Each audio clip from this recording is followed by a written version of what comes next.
All right, killers, welcome to episode 10. We go through chapters 37 through 40, and I put on my tweed jacket for this one, and it's a good thing because we have Dan mispronouncing the Eolian many times, and Fitz must have been hungry for this episode because we're blessed with his repeated Freudian slips showing a confusion between cured salted meats and Master Hemme. What you'll love about this episode is that we deal with two of the most satisfying chapters of the book, with Kvothe teaching Hemme's class and then going up on the horns. We'll discuss Kvothe's tremendous explanation to how sympathy really works and also get introduced to most of the most important characters in the books, and we will learn of Dan's unwavering allegiance to speaking American. And perhaps most importantly, we get introduced to the two most supreme assholes in this world, Master Hemme and of course Ambrose. But don't worry, Dan will lighten the mood as he boasts of how great a writer he would be if he actually did write something. And listen closely for when Fitz will ask permission to do something that most would deem as really quite deplorable. Good stuff. Enjoy it.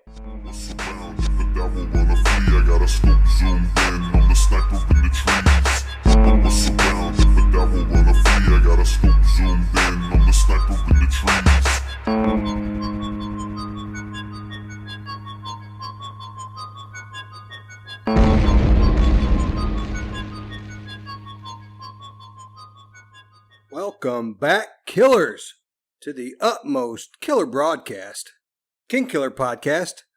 Tonight we have leading the charge Banana Hammock Dan and Syphilis Sniffles Tim. How's everything, guys? Going well, man. Not okay with that one. Not okay with that little nickname. Hit too close to home. No, it's just too real it's for gross. you. A little too real. It's just a little gross. It's a little gross. But hey, I think Fitz likes the alliteration. As long as he gets some alliteration involved, he's all about it. I do love alliteration. But all right, well, I am going to be the invincible Fitz tonight. So alliterations and simple rhymes. Wah, wah, wah. Invincible, Dan. Invincible. Your sound effects have no effect on me. So, let's talk about Name of the Wind. And by the way, guys, do you know what the name of the wind actually is? Gustav. Gustav is his name. So, I wish I would have saved my my noises for a minute. So I didn't realize it was going to come into play a lot better 10 seconds later. Well, you're too late. Fitz watched Frozen, and he's like, "That's it." Or no, it's Kristoff, but whatever. That's pretty funny. Old, that was even worse, Tim. Old men with kids, man. Well, anyway, last time we left off, Kvothe just went through admissions and got admitted to university. Master Lauren informing Kvothe that he would be paid 3 talents instead of having to pay a 3-talent tuition. Which brings us to chapter 37, Bright-Eyed. Master Lauren takes Kvothe to the bursar and then introduces him to Sim. Sim helps Kvothe get room and board at the Muse dorm. He introduces Kvothe to some new friends, including Willem, who he's already met. And after he eats and signs up for class, Kvothe goes to the archives where he first meets his arch-nemesis, Ambrose, who treats Kvothe like a dickhead as always. Guys? Yeah, like the first thing I always, take note of is Lauren, like his obvious, they have a lot of discussion about Lauren being, completely expressionless, and his emotions are a complete mask. Like he there is moments when he gets super angry over very specific things, but outside of that, he's very, very difficult to read. And so you get that in the beginning of this chapter with the Lauren glanced at the receipt before tucking it into a pocket and looked at me intently. No, not intently, not quizzically. There was no expression on his face at all. No curiosity, no irritation, nothing. Lauren's always interesting to me. One, I like I said in the last episode, I think he very likely could be a member of the Amir, but I'm just when I read about him, I'm always curious if he's got a hand trying to guide Kvothe a little bit in their interactions or not. If he's part of the Emir and doesn't really think anything of Kvothe, or that he's part of the Emir and he has some kind of inclination about Kvothe and what Kvothe's about and his power, maybe the meeting with the Chandri and that kind of stuff, and he's kind of trying to guide him along. Well, that, and he seems to know who Kvothe's dad is, Arladin. Yeah, and we talked about that too, though. He knows Kvothe's dad. Rothfuss has said, and he doesn't say it in the book, but Rothfuss has said it in another setting where he was talking about that Lauren knows Kvothe's dad because Kvothe's dad's got a decent amount of acclaim in the world for his musical ability and his writing, and he's written a number of songs, and so that's largely where he knows Kvothe's dad, as far as what we know specifically from Rothfuss. It could be that he also knows, more. He knows some of their story, some of the shit that's going on with them, some of the things that have happened to him with the Chandri and that kind of stuff. But he definitely knows him through his music. I was gonna say, I mean, Lauren does at some point. Yeah, he gives him good advice. It's coming a little bit later, maybe next chapter, but he even gives him Kvothe advice to the effect of, kind of be wary. You already look young. Be wary of, what impression you're giving others with, the types of books you're asking for and things like that. And again, it comes up a little bit later, but I like that about him. I like that he does seem to be, and the way he does it is very diplomatic. He's like, look, I'm not telling you what you should be looking at and what you shouldn't be looking at. I appreciate a curious mind. However, you want to be careful of what impression you're giving others when you're new here. You already look young. And if you're asking for fairy stories, people are going to start thinking you're, a child, or you're just immature, basically. Yeah. So I like that about him. I did also see or notice Simon. He kind of addresses how Lauren, how he seems chilly, distant. It's like, yeah, that's like an understatement. But then he goes on to say that he's always like that. And rumor has it that Elk Sadal has a standing offer of 10 gold marks to anyone who can make him laugh. Which, can you imagine that? Like, knowing some dude that you've known him for years, never laughed. Yeah, just personally, I'd walk up to him and tickle him or something, and just fucking for 10 gold marks. I'm gonna fucking go for broke. Whatever it takes. I'd be constantly I'd be court jester around that dude, dropping deadpan humor. I'd do it all, trying to. I was gonna say it'd be funny to figure out what his button is. What it ends up being the only thing that makes him laugh is Chris Farley type spastic physical comedy. Yeah. That's the only thing. He laughs when people fall down in front of him. Thinks that shit's hilarious. When they burn their face He's got, or something. That fucking Nelson from the Simpsons type of humor. Ha! You hurt yourself. Fucking stupid.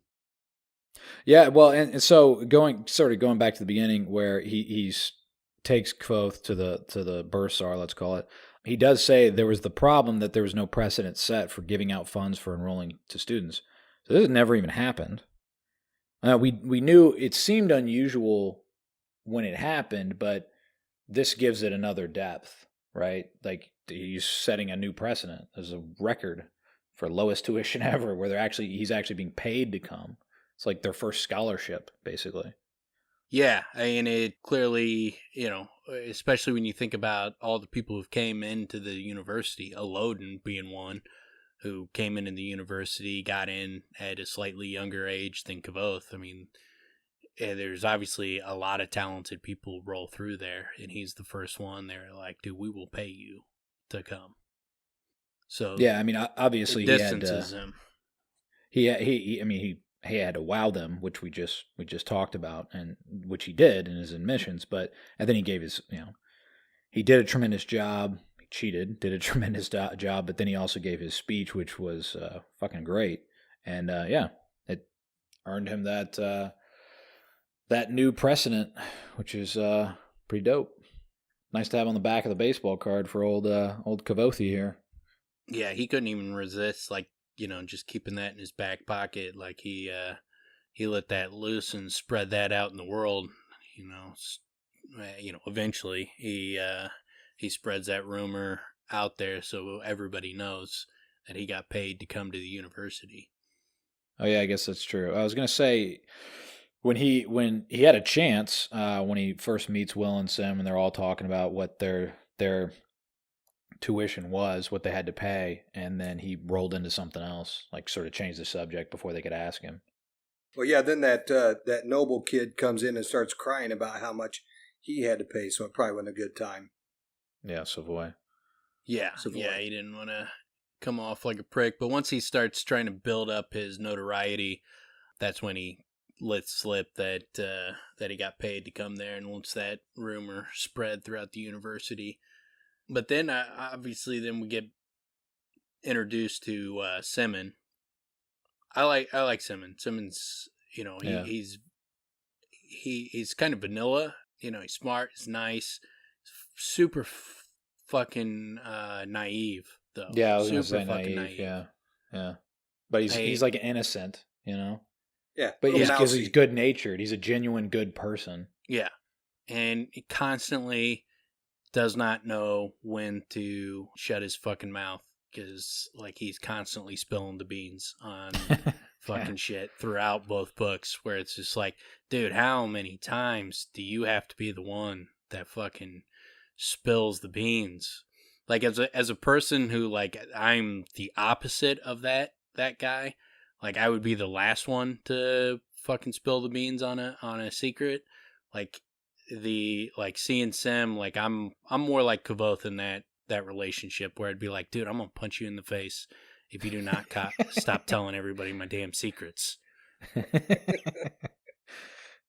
Yeah, it's pretty great. Their group, it fits well. I think I like how they kind of play off of each other. Yeah, but actually, I was going to mention. So right after we hear when he's first talking to Simon, we get that nice foreshadowing of where he talks about Lauren. And he's telling Kvothe about Lauren, and he's like, he's the last person I'd want to get on the wrong side of. Kvothe says, I'm looking forward to spending a lot of time in the archives. Like he keeps building that up and building that up. And the read throughs, man, you're just like, oh shit. Yeah. And it's only a few more chapters and he gets fucking the fucking axe from the fucking archives. And then the next line, just handle the books gently and you'll get along fine. It's just it just gets, you can just tell, like, and it comes on pretty thick for the read through, because it works so perfectly even that first time through, because this is the main thing Kvothe just keeps saying. He's like, dude, I'm almost there. I got my hand on the door. What now? Yeah. Like, and there's always something that's barely about to hold him back, and then he loses it. But yeah, I like the whole introduction. I like Simon taking him to Muse, and it's really cool hearing about the cost for the bunk and the meal chit, where it's like, what's the meal chit? And it's like, it's a meal every day, 3 meals a day. It's like, oh shit, dude! Like for Kvothe, this is a game changer. Yeah. Like, he's basically in luxury at this point. Like, this solves most of the problems he had to deal with in Tarbeen. So it's a massive change going from 3 square meals a day from living on the streets for 3 years and fucking that shithole in Tarbeen. Like, that's a massive change. Not only a change from what he's used to, but he's like, even when he's goes up in front of the masters and starts talking about what he'd do to stay there, and to, I'll do anything, I'll work, and he doesn't even have to work. He's got room and board. He doesn't have to work. It's kind of I would imagine in a way it's kind of a mind fuck for him, because I mean, it's not that long ago that he was eating trash. I mean, he got to the point where he was kind of handling it and he had a little bit of money, and so, he wasn't necessarily eating trash every day, but I have to imagine, I mean, it's kind of a mind fuck to just, now I don't have to worry about this. Yeah. I mean, he's still he knows he doesn't have a job. He doesn't have a way to make money yet, and he knows he needs to pay tuition for the next term. So he stays in that state where he's still like fucking clawing, like he's hanging on by his fucking fingernails for most of the first 2 books, where he is just barely scraping by, and he even has to go into debt to I love to fucking stay afloat. Like, so he's always in that a very precarious situation.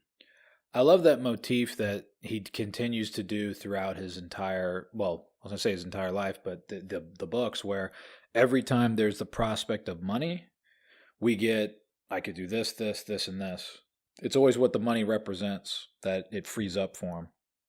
And for the longest, I mean, he's in the end of book 2, he's still, this would cover tuition for the next 10 years. Like, his mind still, no matter how far away he gets from the university and how much his life changes, he still falls upon money, and he thinks about how much that covers for his tuition, or a gift for dinner, or new lute strings. It's always, there's a list, paper, more shirts, because he's constantly tearing up shirts.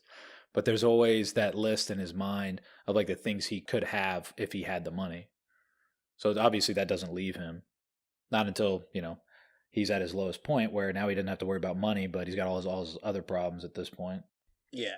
Well, and then like even when he gets back to the university after he's got the mayor paying for his shit, when the chancellor gets knocked out and Hemme takes over, and they give him a ridiculous tuition, and so he gets to pocket a shitload of money.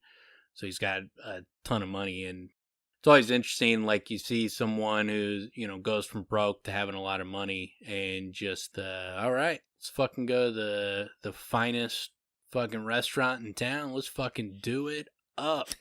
Like they know, like, well, all right, now I got all this money, I'm gonna fucking put this in the bank, storing it away for a rainy day. Like, I will never fucking get myself back in the situation I was in before. It's like, nah, let's fucking spend it. Spend that money. I'm gonna buy the fastest car I can find. Yeah.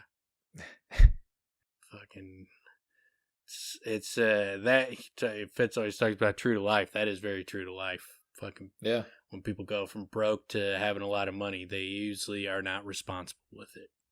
If they get it suddenly, if it's a sudden increase, is if you got to work for it and you got to really work for it, it's different. Yeah. But it's different when you just deserved fucking it. You just get handed a chunk of fucking change out of nowhere. That's why people that win the lottery fucking go go broke 5 years later. Yeah. Yeah, they were just given that money. It wasn't something that, they earned. It's just out of the blue. So let's parlay this shit. Yeah. And then we get to meet Manette and Willem and Savoy at the in the basically the lunchroom. And what I love about, one of the parts I love about Rothfuss's writing is how distinct everybody's personalities are. Yeah. Like, they're very different. Willem is very different to Sim. Manette is very different to both of them. Savoy is very different. Even between the nobles, Sim, Savoy, Ambrose, they're all completely different. Very different people. There's not like the personalities are very distinct, and you also see some personality growth. Like, you see Sim in the beginnings with how he is with women, and he gradually gets a little bit better as the story goes along. So even with the secondary characters, like, you see some character growth. Like, he's very good at writing distinct personalities and growing them and expanding them and making them fully formed human beings. Like, which helps in the world. Like, you feel like you could. That's why the rereads are so great. Is you feel like you can live in this world. It feels like these are real people, fully formed humans, not just characters created out of someone's head. Yeah, it definitely helps. I mean, especially in this small group, because there has to be. It's hard to piece people apart when authors don't give you those distinctive characteristics. You need things to hold on to. Manette, I always picture this big mess of hair, and also he's just a lot older than they are. And with Willem, we know, the Sealdis accent. We know that he's very different than, because even the way he speaks is different, and that's always standing out against, say, Simon and Kvothe. And then like you said, Simon's naivety is always there, and they always he's always getting made fun of for being shitty around women, but always putting it out there. I always give him credit for that. I mean, he swings. He's not afraid to swing. Yeah. He's not afraid to go up to the plate. He's definitely not that. And, he's not like Kvothe in that just super scared to make a move. Like, he'll make a fucking move and make a jackass out of himself and then come back to the fucking plate again and just keeps going for it. So, yeah. I mean, and that's why he ends up with Fella. It's because he does. He just keeps fucking hacking away and eventually fucking hits a home run. That's actually great. How it works.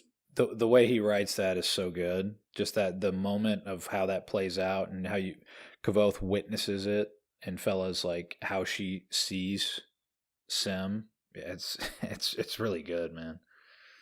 I can relate to like Sim's failings a lot and going after women, and they eventually somewhat figuring it out and finally gets it right. Like, because when you're coming, you're 16, 17, 18, and you're trying for the first time.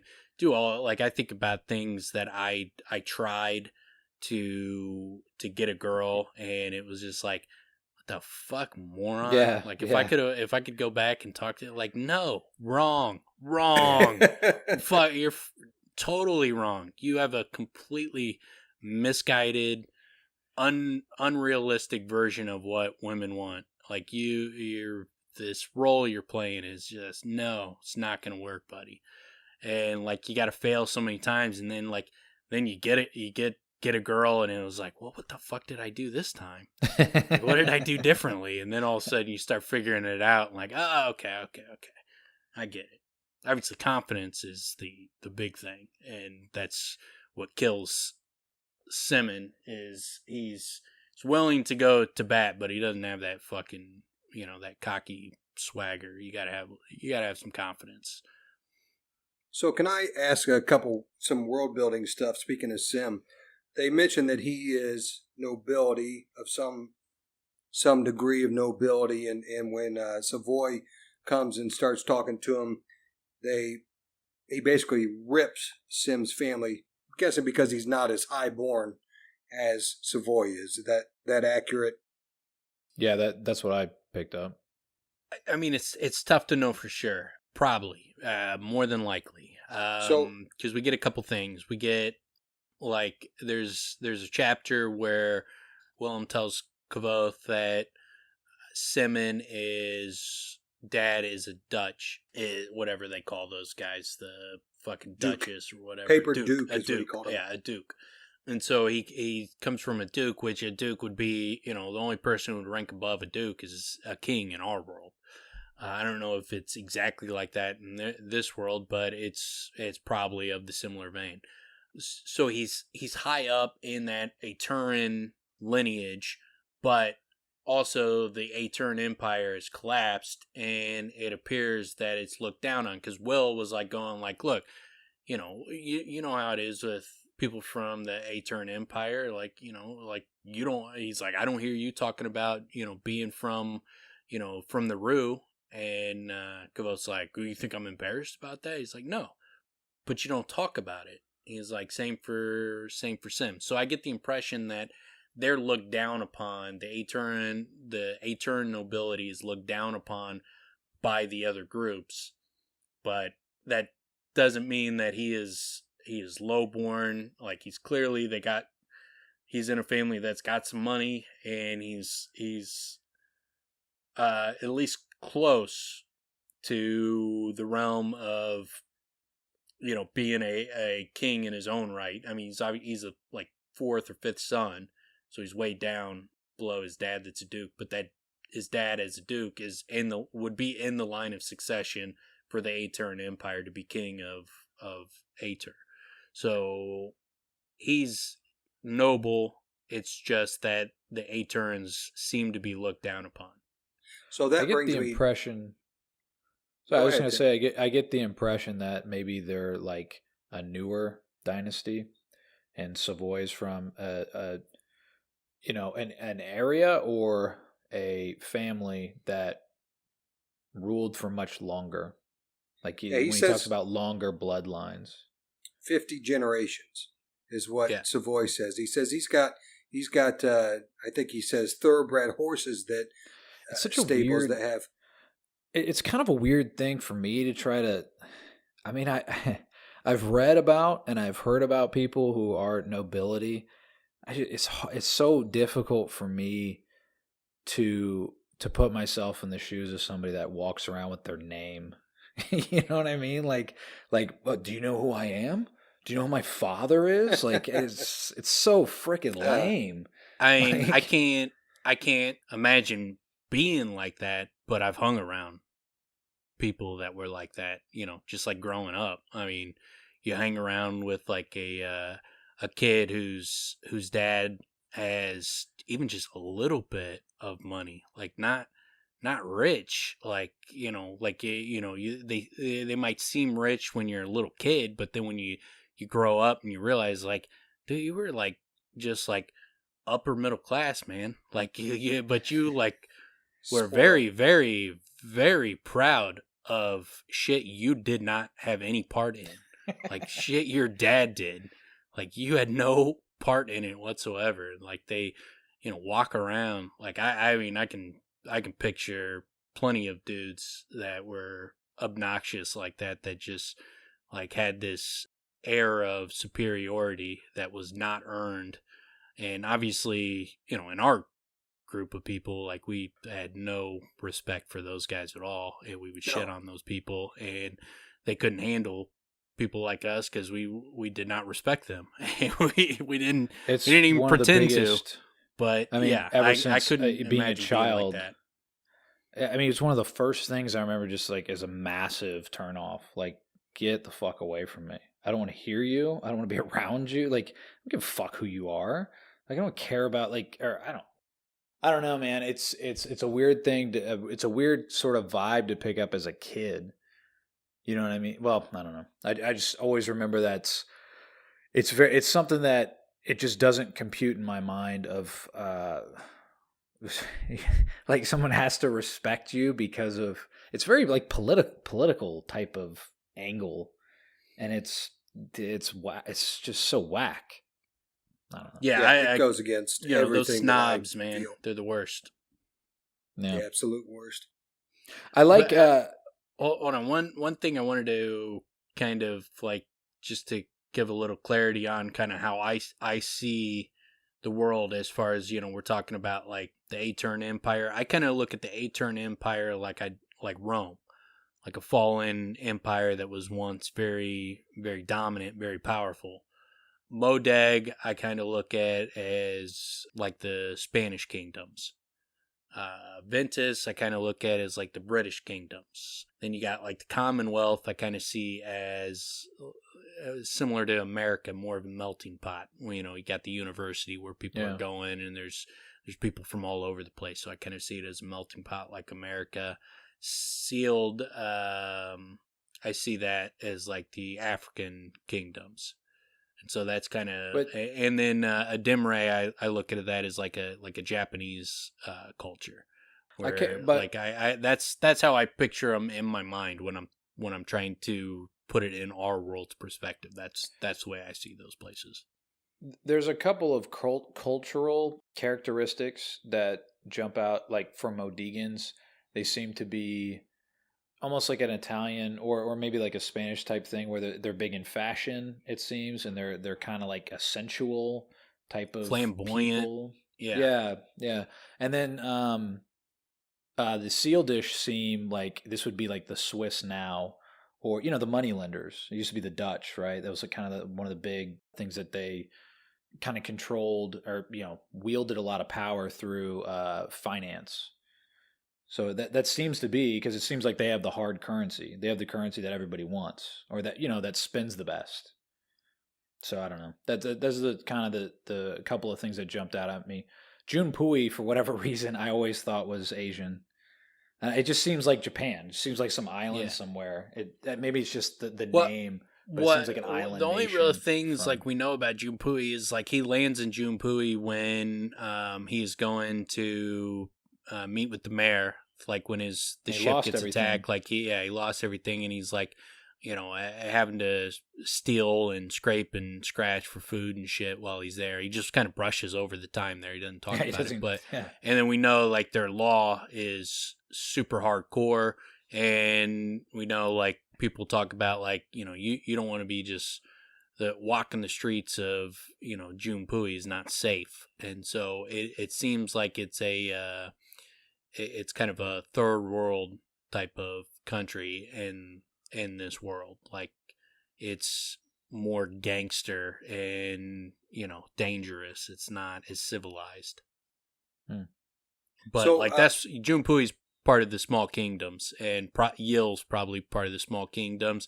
And the small kingdoms, so the way it is on the map is you got the Sealdish are in the northwest. Commonwealth is in the the southwest. Then you have Modeg is in the northeast, and Ventus is in the southeast.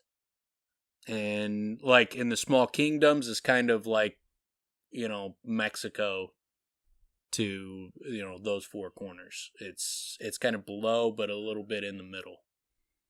Well, where does Atur Atur is like in the middle, upper middle. It's more like you could think of it like if you're looking at the U.S. map, you'd have Atur is kind of like Canada, but like kind of Michigan basically.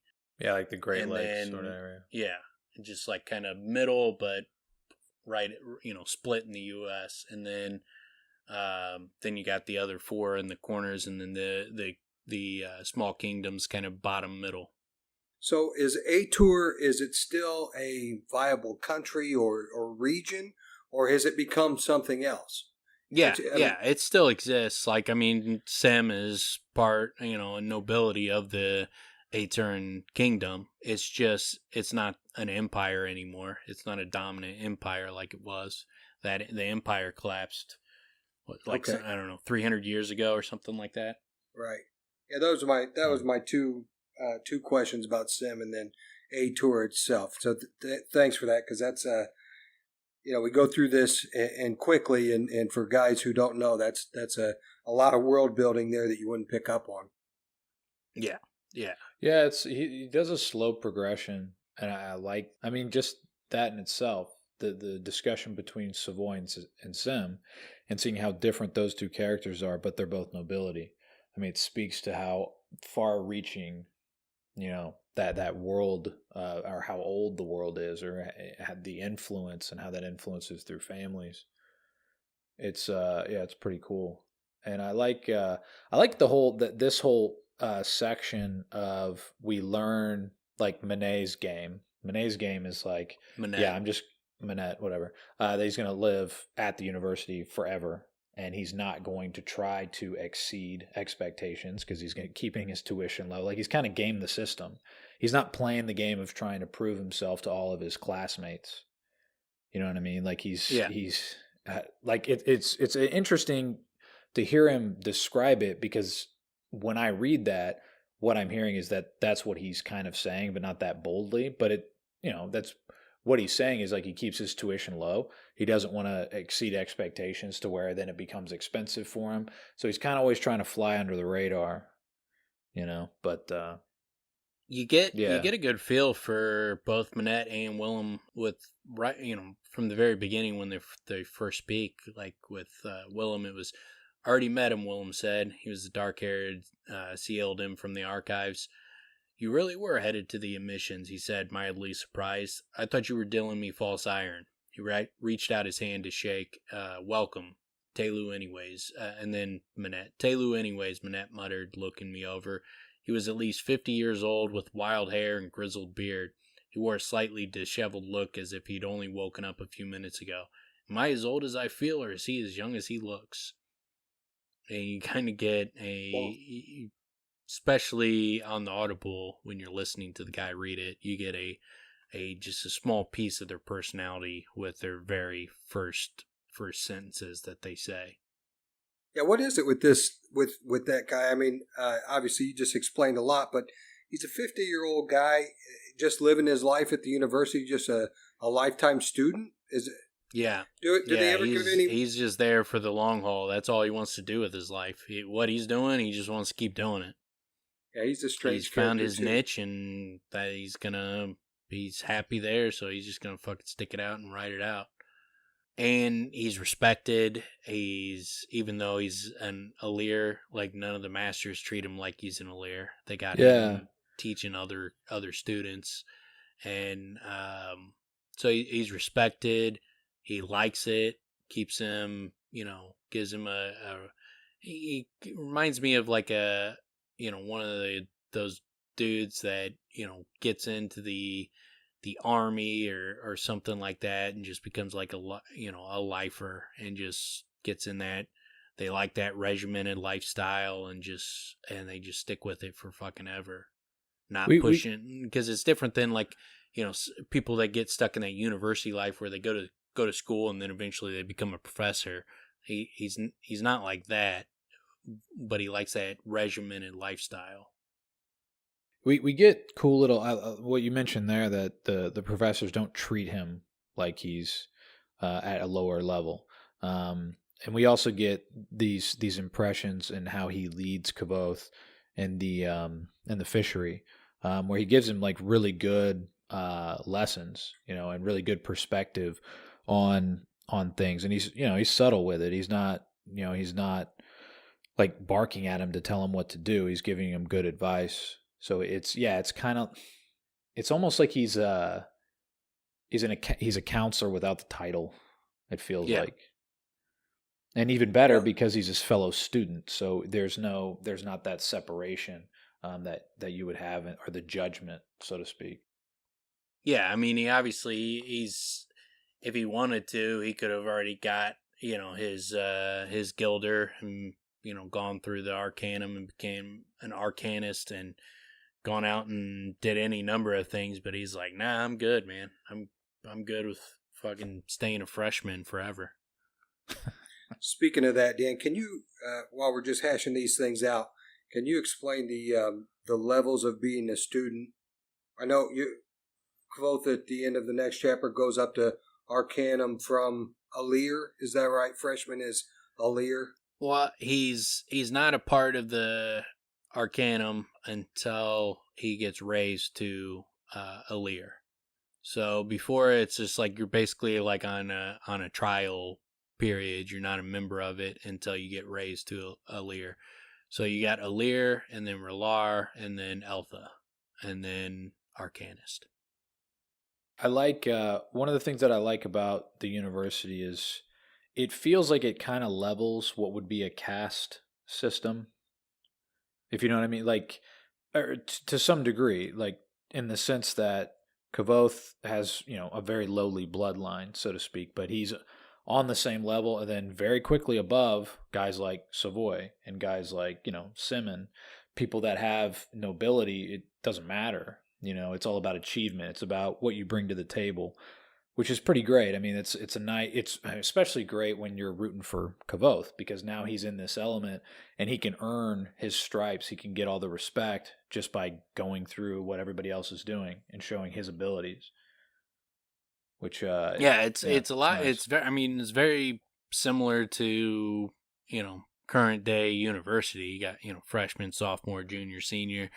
Obviously, there's more steps, there's less wiggle room to advance in 2 days, go from freshman to sophomore, or from testing out. There's less wiggle room in current day society than there seems to be in this university for just demonstrating your abilities. But it does seem like a very regimented progression, because when they talk to Kvothe about, they're talking to who are you going to hitch your wagon to? Who are you going to, follow around to become Relar?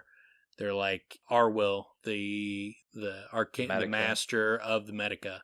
Yeah, they're like, okay, so they're like, it's 4 terms before you get to Relar, and then 12 terms as a Relar to get to Eltha. And like, he's got a very strict, no cutting any corners. You got to go this many rounds before you get moved up to the next level. So you have that aspect of it, but it's not universal. They raised him to Alir and then Relar very quickly. So then are you assigned Alir or Relar or any other degree in specific fields, or is it an overall? It's just an overall thing. It's like you're a freshman or you're a sophomore or you're a junior. It doesn't matter what you're studying.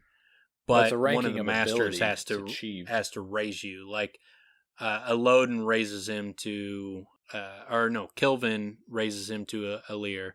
Eloden raises him to Alar. A master has to raise you to one of the levels. So has to sponsor you, basically. I don't want to jump ahead, but I just want a full understanding. Sorry, Tim. After he gives Ham the hot foot, and he convinces on the horns the masters to raise him to Arcanum, is that another? Is that the same thing? The Arcanum is the university. That's the school. Okay, so now he's in. That's when he gets in. Yeah. The Arcanum is the school. Alir is like the freshman level. He's finally moved up. Now he's a freshman of the Arcanum, which is the university, the school. So that's the distinction. And the first 2 promotions, don't they both happen when he's on the horns? Don't they both happen? Both times when he's in trouble, because then he calls the name of the wind the second time. That's what got him to Relar, yeah. I mean, it's like the best. The hot foot we'll get to it, but it's just like the best way to do that for the audience itself. It'd be like the best way for him to achieve. I mean, there's a multitude of different ways, obviously, that it could be possible, but it's so great. But one of the things I wanted to bring up before we move on to King Douchebag is meeting fucking the biggest douchebag on the planet. Savoy, when he's being his little whiny bitch mode, he's like, your religion, is barbaric and prudish, which gives you the knowledge that like the Talon religion is not universal. It's clearly not prominent in Modeg. Like, they clearly have a different religion, different gods, and they look at the Talon religions or, the Minder heresies. They look at all that stuff as just very prudish and barbaric. So there's distinct religions and distinct gods. We don't know all of them, but it just kind of gives you a little bit better understanding of how wide scoping this world is, how, there's multiple religions, multiple different belief systems, all the different people think, this group's barbaric, this group's barbaric, the Adim think everybody's barbaric, Modeg think the Talon religion's barbaric, like, so they all feel like they're superior than the other people, but they all have their different belief systems. There's very distinct cultures in this society. That is quite mirroring to our world. Yeah. But yeah, I like that whole little rant that Savoy goes on, because it reveals a lot, where the weather is wild and uncivilized, the religion, even your whores are intolerably ignorant and unmannerly, but then your language barely has the subtlety to express how wretched this place is. So even like culturally, I mean, if you've ever studied other languages, there's a lot of, there's different verb tenses, and there's all these different subtle ways of describing something in other languages that English doesn't contain. and it doesn't even have. So there's these subtleties that are in other languages, which, clearly in this world there's something similar as well. Yeah, other languages don't speak good.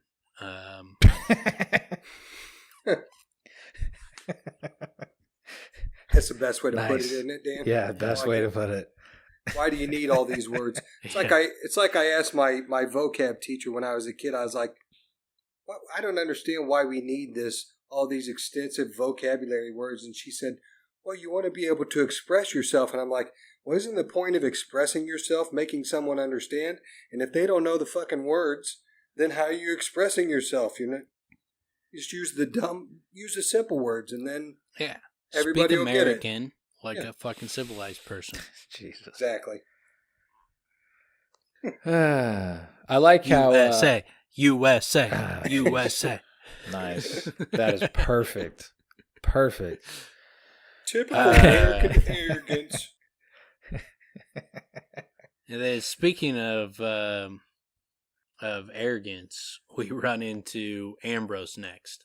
Well, I was going to say real quick, I like how Kvothe has that keen observation of he had to sell his rings this time, because there's don't get too mad at Savoy. He's having a rough go of things. This has been a bad time for him. Blah blah blah. And then out of the blue, Kvothe just says, "Yeah, he had to sell his rings this time." And they're all looking at him like, "What?" He's like, "Yeah, the pale lines on his fingers." And then I love how Manette's like, "Yeah, check out the big brain on Brad over here." Yeah. yeah. That's those little. I mean, it's because Kvothe really, which is totally understandable. I'd probably be more quiet than he is. He comes into this group and he's relatively quiet. He's not really leading in too much. He's not letting them know too much about him. But it's those little subtle things where they're like, "Oh, okay, this guy's got something to offer." And then Kvothe learns real quick to keep his true intentions close to the vest. Yeah. Because they ask him, Chandrian. like, what are you going to study? He's like, Chandrian. And then they just start mocking, Manette starts mocking the shit out of him like he's a fucking little baby. And that, that definitely left a massive impression on him, where he's like, oh, shit. I guess I shouldn't just fucking come out and tell people what I'm really trying to do here. Well, it's interesting, too, that both Sim and Will, they don't really know Kvothe well, but they immediately kind of get his back and kind of clean it up for him, because Will's like, "Hey, man, he meant folklore," that kind of thing. Like, he doesn't really know. He's just trying to make it sound better than it is, just to give him some credit. And it still takes him a minute, man, because Manette makes it real clear, and then Lauren kind of has to even lay it down thicker on him, where it's like, dude, well, first he asks for the books, and then he gets the fairy stories, and he's like starting to slowly realize, like, this is not how it's going to work. So then he tries to go. And I love Kvothe's way of saving it, like, to not come off as this, child looking into, the mystery of the Chandria. And he's like, when Simmons, like, he's talking about like folklore and that kind of stuff, and he's like, well, folklore is a piece of it. I hedge quickly, eager to save face. I want to see if different cultures' folktales conform to Teckham's theory of narrative septuagy. It's like fucking arrogant, fucking bullshitter. That's pretty good. That's pretty good. He gets it real specific. He basically does what Fitz just talked shit about. He flowers it up and makes it sound like, no, I have a very highfalutin, real serious objective here. Yeah, it goes from, like, I'm a child to, like, I'm a super prickish, bookworm nerd. Like, I am just so smart in that I'm going into Teckham's theory of narrative septuagy. Like, shut up, dude. It's so interesting. It's so interesting how Rothfuss does this, how he gives us this subject that the main character has to piece apart or piece together and pull from wherever he can find information. And it's so freaking difficult. And every time he gets close to where he may have information, he has to fake it. He has to walk on eggshells and try to like approach the information from other angles. I always forget the guy's name, the guy that was poisoning the mare.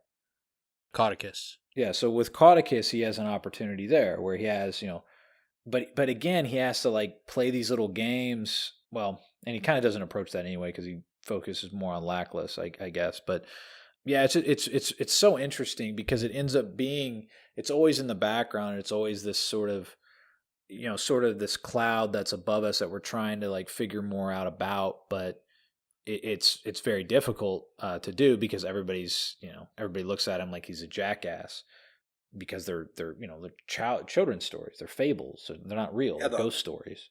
The whole world looks at it that way, and it may not be a bad idea that happens because obviously what happens to his dad. Well, that's what's so interesting about it is you're right. The whole world looks at it that way until you talk to someone that's in very high positions in all these different cultures, and then somehow those people take it serious, right? Like Ben took it serious. Shane or Cheyenne, she takes it very serious. They all have these old stories, and everybody's scared of these people. So they know there's a reason to be fearful and not to tempt fate, but. Yeah, it's really interesting, man. It's how, there's all this glimmer around it, and it's really it's gotten that ghost story piece to where it gets sort of laughable, but then still has that serious nature to it in all these different cultures. Yeah, which makes it weird that someone would laugh at researching them. Mm. Because everybody's terrified of them. Well, it's interesting if nothing else. It's not like with ghosts where it's like, all right, the people that are really scared of ghosts tend to be the people who take ghosts seriously. And everybody else is like, they're not scared of ghosts because they don't fucking take them seriously. They're like, ghosts don't exist. And so they're just not scared of ghosts. But everybody is, scared of the Chandrian. Everybody has a fear of them. If they saw fucking blue fucking flames, it seems like everybody in this world, if they saw blue flames light up, they'd all shit their fucking pants. Well, it's also like what you're saying about people are scared of ghosts if they believe in ghosts. The idea of a ghost is fucking terrifying. Like if it was real, when you're a kid and you watch some movie that makes you think it's real, then you feel something in a room and you walk into a dark room and you hear something, suddenly it's fucking terrifying. Because you're entertaining the idea, right? But yeah, and that's kind of what I'm talking about is like if someone tells me that they believe ghosts are real and they're scared of ghosts, I'm gonna be like, okay, I'm gonna fucking roll my eyes and you're never gonna look at them. You're gonna think they're weird forever. Yeah. But in this world, it doesn't seem just like, okay, like the ghosts don't exist, but they don't want to, but they're scared of not necessarily ghosts, but there's something to do with ghosts that they are fucking scared of. So it's more like they don't believe in ghosts, but there is something. It's not, they don't think it's ghosts, but there's fucking something. There's something there. So you would think if like I believed, okay, this person's wrong, it's not ghosts, it's something else. Like, I would want to know what the fuck else it is. Yeah. And so it's weird that they're like people would laugh at researching this and trying to figure out what it is that everybody's scared of. Again, I would fall back on if it's interesting, it's worth researching. So I'd feel the same way, but I don't know. Where it's placed in the book, it makes sense and it does its job.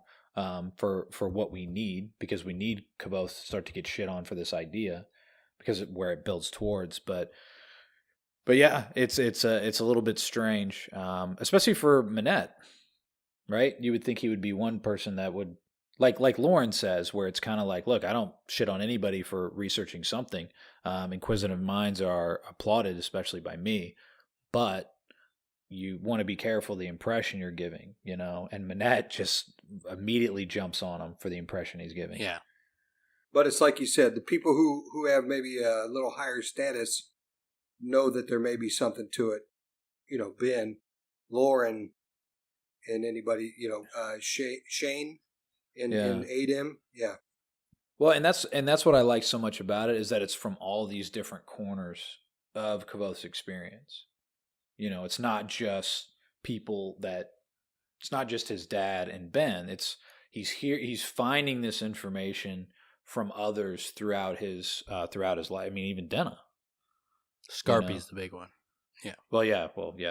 I mean, these are what build the book to begin with, but yeah, I mean, they're all they all seem to be quite serious individuals, you know. I think Kvothe's right. I think the Chandrian exist. That's my opinion. Okay, yeah. Well, I was gonna say we also have the pot. I mean, if we're gonna actually build everything into this, then yeah, he's right. But it's interesting too because it plays. And again, we're getting a little bit ahead of ourselves, but it plays out with Lauren too because when Lauren approaches him, he's like, "I was this close to just telling him." And he does that quite a bit where he's like, I'm this close to just, should I say it? Should I just tell him everything? And then, he pulls it back. But in quite a bit, he gets close and he's like, I might just go ahead and talk about this. And, actually it's interesting because that was something that in my mind, I thought he played wrong.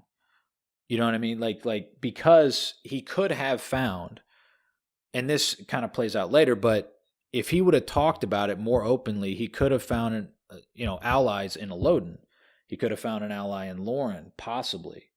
And I thought that quite a bit, and I was like, this is a big part of the problem is he thinks too much. He's not following his instincts. His instincts are telling him, just go ahead and tell him. Just tell him that's what I'm looking for. This is why. This is what happened. And then he goes to the Kvothe, and the Kvothe tells him it was good. He didn't say anything. Yeah, shit on my whole thing. I was like, the Kvothe blows that up because he says he was right. Yeah, because I was actually kind of excited about my little theory here, and then I got reread the Kvothe part, and I'm like, God damn it, because he blankly tells him like it completely shit on everything that I was thinking up to that point. Yeah, he's like they know. He's like they could tell you something, but they won't. Yeah. He was like, it's good. It's good you didn't because, it wouldn't have helped you anyway. I was like, geez, really? Like it was so direct towards what I was thinking. I was quite surprised that it hit it on the head. But, Rothfuss he's pretty good about this, man. He ties up those loose ends, except for the one that Dan's going to blow him up on. Should I not have thought that, it was good that he didn't say anything because he might have attracted them? Or called that attention to himself by them? No, it's not as simple as just talking about the Chandrian. Like, as otherwise, like when little kids are going around singing Chandrian, and singing the song, they'd be in danger. So it's not that simple. Kvothe's looking to do some extensive research, though. Something a little more serious than singing a kid song. Yeah, but I mean. Oh, you mean just researching them is not in itself dangerous. It is knowing specific things about them is dangerous. Okay. Fitz, are you saying dangerous because the Chandri would start looking for him, or dangerous because Lauren and Eolian? Oh, okay. All right. No, not because of how he's perceived. Okay. But because he's dangerous to because of the Chandrian. He's also not using their names. The real names. Yeah, it's very, That's the other part of it. He doesn't know them very yet. specific things that attract them. Obviously, their names is the big one. There could be other things, but that's the big one. Or like that vase that showed pictures of them with signs around them and that kind of stuff. Obviously, that attracted them. Those people didn't know their true names, so it's more than just their names. There's other things, but it's anything I think that is to do with their names or their true nature or their true goal, something, that gives you an idea of who they are, what they're trying to do, that kind of shit is what's dangerous. But just talking about the Chandrian in general doesn't seem to be dangerous. It seems to be very specific things. Yeah, and it always seems odd. It's like a beacon of sorts in my mind. Yes. It feels like, yeah, for sure. And then, obviously then we moving forward, we meet fucking the giant douchebag Ambrose. He did a really good job of introducing every character. Like, when meeting Savoy, Sim, Will, Manette, Ambrose, fella. Like, everybody, you meet them and you kind of learn a good bit of who they are right off the bat, and then he just kind of, expands them and grows them a bit as you go along. But you learn real quick, like, Ambrose is a giant fucking tool bag, and you immediately hate him. Like, Yes. he's comes off as 100% unlikable, like, fuck this dude from the beginning. Yeah, Him and Ambrose and Hemme, two Yeah. giant douchebags, yeah, right off the bat. He does a very good job.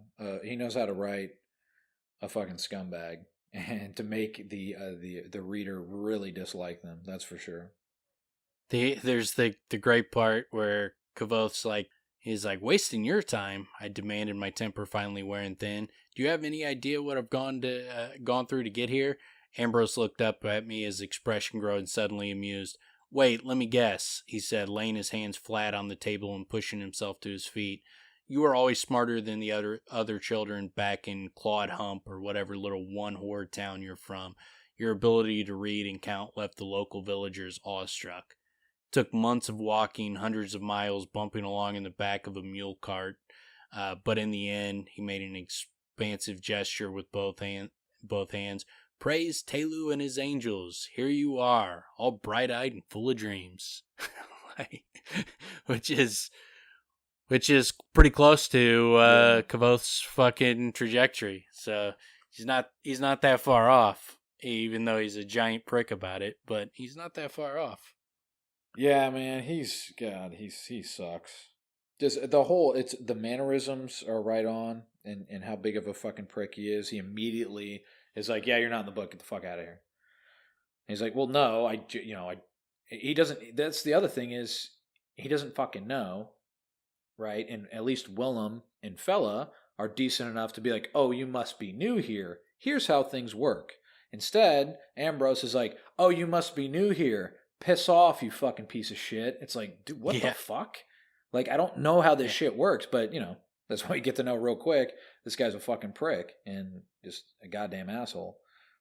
Yeah, and then he gets his little crowd of lickspittles that come in, and they egg him on, and he loves his audience to watch him be cruel. Goddamn first termers coming here dressed like rag piles and act like they own the place.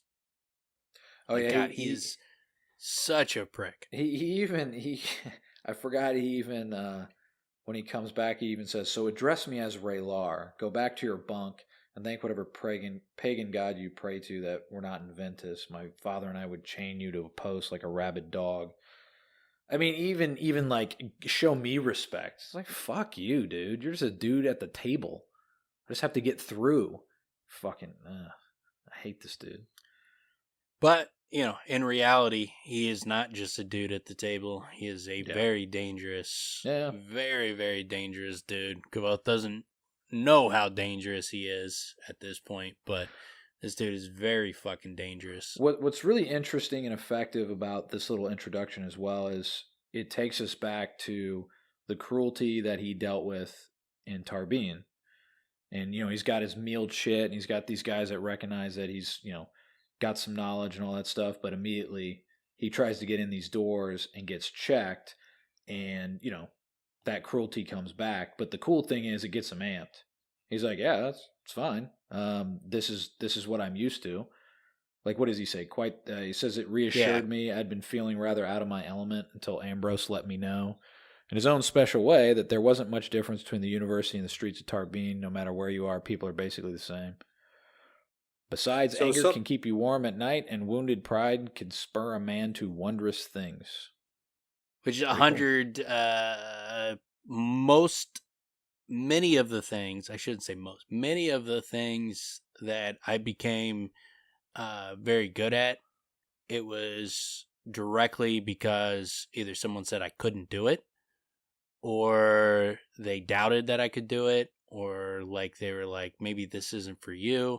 Like, many of the things I became very good at were, it was like, I'm going to become very good at them to spite you. And so, like, that saying 100% resonates with my personality. Is like, if you want me to be really good at something, tell me that I can't do it and that it's not for me, and then I will fucking do everything in my power to prove you wrong.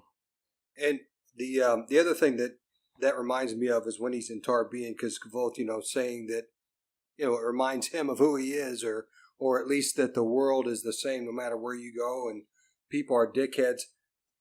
Kvothe, while he wasn't at his best because he was locked behind the doors, forgetfulness and so on, while he was in Tarbean, he was still ruthless and vicious and good, at least at surviving as a 14-year-old kid. Now, having forgot sympathy, keep that in mind while you consider, how good he was as staying alive and destroying his enemies without being able to use that stuff.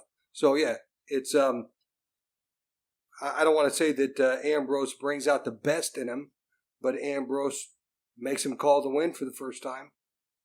Yeah, he definitely didn't bring out the best in him, but from Ambrose, a lot of his bravery and his heroic nature spins out of him because of that fucking douchebag. Intensely personal challenge that he wouldn't have. Saving fella from being harassed by her, and taking on fucking Ambrose in front of everybody else. Like, a lot of his heroic nature comes from being pitted against this giant fucking douchebag enemy who's very powerful, and he's just not willing to back down from this dude, and he stands up to him. He's basically like, he stands up against him for everybody else in that school that has to fucking put up with that fucking douche. Yeah. The only other part I had, though, on the chapter is they talk about going to the Eolian when the group comes in for Ambrose. So it's another one of those moments where Rothfuss is really good about introducing you to a place or a subject or a person or anything. He kind of just layers it in. Here's the name of it. Just throws it in there. It's not in there for any purpose. You don't have to hang on to it, but you hear the Eolian, and then, the next time you hear it again, and then by the time you get to the Eolian, you've heard it, 5, 6, 7 times, and now you're familiar with the place. And so it's really good about layering it in, just kind of very, on the very under the surface, where you don't realize he's kind of subliminally making you aware of different parts of this world that you're going to be introduced to. Yeah, it's cool how he just he barely mentions it, and then, but it's interesting because you mentioned 4, 5, 6, 7 times, but you still mispronounced it. Eolian? Eolian. You're saying it like ELOL, but it's EOL. Eolian, whatever. This dude, man. Fucking always. No, I just did it because you said 4, 5, 6, 7, and then I was like, well, you mispronounced it, so. He's fucking, Algerian or whatever the fuck stupid ass place. Camus not technically Camus not French. In reality, the actuality of the situation. I'm gonna start Eolian. Just for the episodes. I'm gonna get a tweed jacket with elbow pads, and I'm gonna have like glasses just right on the edge of my nose for those moments. I'm gonna every That's time. why you're so pumped about fucking Buzz Killington. You fucking relate to that dude so much. Every time those moments come up, I'm gonna look above the glasses. Actually. Yeah. Actually. All right, so chapter 38. I'm friends with. I don't know fucking how we've made it this many years. Well, I don't have anything else really for that chapter. No more actuallys, no more side note insights. It was pronunciation corrections. Did I speak good the rest of the part? No, there were a lot of parts that were bad, but I just let them go. I'll try to speak gooder next time. It's talk gooder, Dan. Talk gooder. My bad. Talk gooder. So chapter 38 is called Sympathy in the Mains. In this chapter, Kvothe has his first class, Intro to Sympathy, with Master Hemme. As always, Hemme is a pompous dork and treats his students like shit. After class, Kvothe stops Master Hemme to tell him that he doesn't need his class because he's too advanced. So then Kvothe goes to the archives where he meets Fela and is finally admitted in. He requests books about the Chandrian, as we said, and then the Emir. And Master Lorne finds Kvothe after having read his request and advises Kvothe to be more careful in regards to his book request, and moreover, how he's perceived by people. He doesn't want to seem perceived too young, as we just talked about. So you move from one giant douchebag to the next in these two chapters, and one of the things I love is when Hemme starts his class. So he's like, so you want to be arcanist, you want magic like you've heard about in bedtime stories, you've listened to the songs about Taborlin the Great, warring sheets of fire, magic rings, invisible cloaks, swords that never go dull, potions to make you fly. He shook his head, disgusted. Well, if that's what you're looking for, you can leave now, because you won't find it here. It doesn't exist. Swords that never go dull, 100% exist. Magic rings, 100% exist. Roaring sheets of fire, 100% exist. Invisible cloaks, not necessarily invisible, but magical cloaks, 100% exist. Like, fuck you. Yeah. You're wrong. Yeah. You fucking piece of shit. You're not only like, there's a great quote like, kids are born into the world thinking that the world is a magical place, and it takes years to beat that out of them. And fucking Hemme is that dude. Yeah. Like, that is just beating that wonder, that magical feeling, that enthusiasm you have about the world. And he's just like, no, that's not how it is. It's fucking boring. And you're just gonna grind, and there's nothing to it. It's boring. World is not magical. It's not a wondrous place. Like, go fuck yourself. Not only is your attitude garbage, but you're wrong. You're fucking 100% wrong. And he should know he's wrong, because he hangs out with a Loden. Yeah, yeah. No, I mean, this paragraph is so good, because that's the same thing I got when I read through it. I'm like, all of these things is this. The only one that maybe it's in book 3, potions to make you fly. But everything else we read.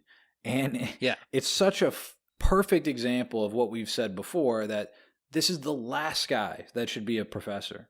This is the fucking last guy that should be, molding minds, man. He's just, like you said, shattering dreams. And it's like, if you're going to learn anything, it's going to be in spite of this dude, not because of him. He's literally in your way. Yeah, it's like this. I'm not a pessimist. I'm just very practical. That is this guy. Dude. That is this guy. Fuck you. And for me, this guy is like the most true to life character, because he reminds me of so many teachers that I had that were just, like on a high horse naysayers, and really they were teachers. They weren't making good money. They just had that air about them because they were in the position to teach. And I feel like Hemme's in that position. Obviously, he's pretty high up there. He's a master, but still, he doesn't know what he's talking about, and he's a dickhead. I never have had an affinity to learn from somebody who thinks that they're smarter than everybody else. You know what I mean? No, it turns you off. I mean, from almost the get-go, you're like, well, shit, I guess I'm just going to have to slug through this one. Like, if it's like, as long as I'm with this dude, it's just going to be like, I'm going to do whatever it takes to get by. So, I mean, you're turning off the reason you're there. The reason you're there is to learn. But then once you realize who this fucking guy is, it's like, well, shit. So for this guy's classes, I'm just going to have to grin, bear it, and do whatever it takes to appease him to get the grade I want. And it sucks, man, because it's all that wasted time. But the funny thing is, we from the earlier chapters, or from the chapters we just read, we kind of already know this dude is embedded in the university. Like, you can't get rid of him. I think that's part of it. It's quite effective having, what is this guy? His little lickspittle, the other master. Brandor. Yeah. Brandor. Brandor. Yeah, that's quite effective in showing like even he has this dude, that's just following him around and everything. So it kind of it And embeds he him becomes even the further. chancellor too. When I forgot the about chancellor that. goes down, he gets moved up. I So forgot yeah, about he's that. obviously he's weaseled his way into a prominent position. But like the thing that kills me is like, okay, I understand people who think they're better than everybody else. I understand that because there are some people that are better than other people. It's just a fact of life. I will never be as good as Michael Jordan is at basketball. He will always be better than me. And I would understand where, like, if I was trying to learn from Michael Jordan, where he would be like, dude, get the fuck out of my face. But what I wouldn't understand is if Michael Jordan had a class to teach people how to play basketball, and then he was just like, all of you guys suck. You're below my level. You're a waste of my time. This is stupid. I don't know why I'm here. It's like, yeah, why are you fucking here? Well, go do something else, you dick. and you know what? I'll just bring up how I'm aware of how emotional I get when reading about this character. Like, to play Tim's role here, Rothfuss does such an awesome job of drawing that emotion out, that hatred for him, for Ambrose. Just he does a masterful job of just making you really just loathe somebody who doesn't exist. Yeah, it's well, in going back to like, basically shutting down a student who's ready to learn. I mean, we get pieces of that, like when Kvothe's sitting there, what was it? He's like reviewing in his mind certain the sympathetic bindings or something like that. Like he's going through them in his head. Like he's there, he's early, he's prepared, he's reviewing things. Like he's ready, he's poised and ready to do this. And then the guy just kind of shits on everything. And kind of right before that, one thing I did want to mention that I thought was brilliant foreshadowing for the next chapter is he mentions how the room is like a small theater, much like the theaters that they performed in, in larger cities where they probably did their best shows. So it would have been not just familiar, it would have been familiar in like the best sense, which is, I mean, that's so perfect because right at home.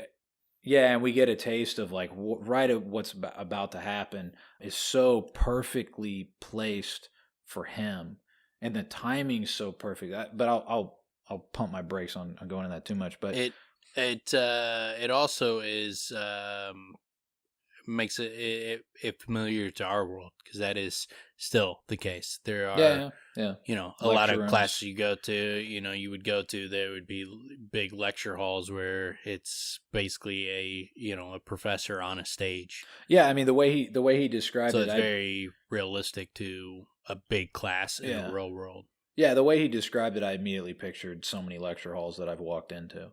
I mean, that's what I would go to those. Like, I would go to those, and then I'd be like, so there's like no way this guy will know if I'm here or not. And so, like, well, I will never come back to this class again. I will show up to take the tests and, turn any work I got to do, but I will not come back to his lectures ever again. You got to find somebody who's in that class that you're buddies with, at least in the first class, so that if there is something you got to turn in along the way. I give you an example. Like, I had a math class, and like you go to this big lecture, and it was just a complete waste of my time. Like, I mean, it was a total waste of my time. I already knew how to do all that shit, and so he would teach these lectures, and then people just stopped coming, and so he was like, so now we're gonna have little quizzes at the end of the class, and so everybody has to turn them in. So he tells us this on a test day, and so I asked him, I was like, so like, is this going to be part of our grade?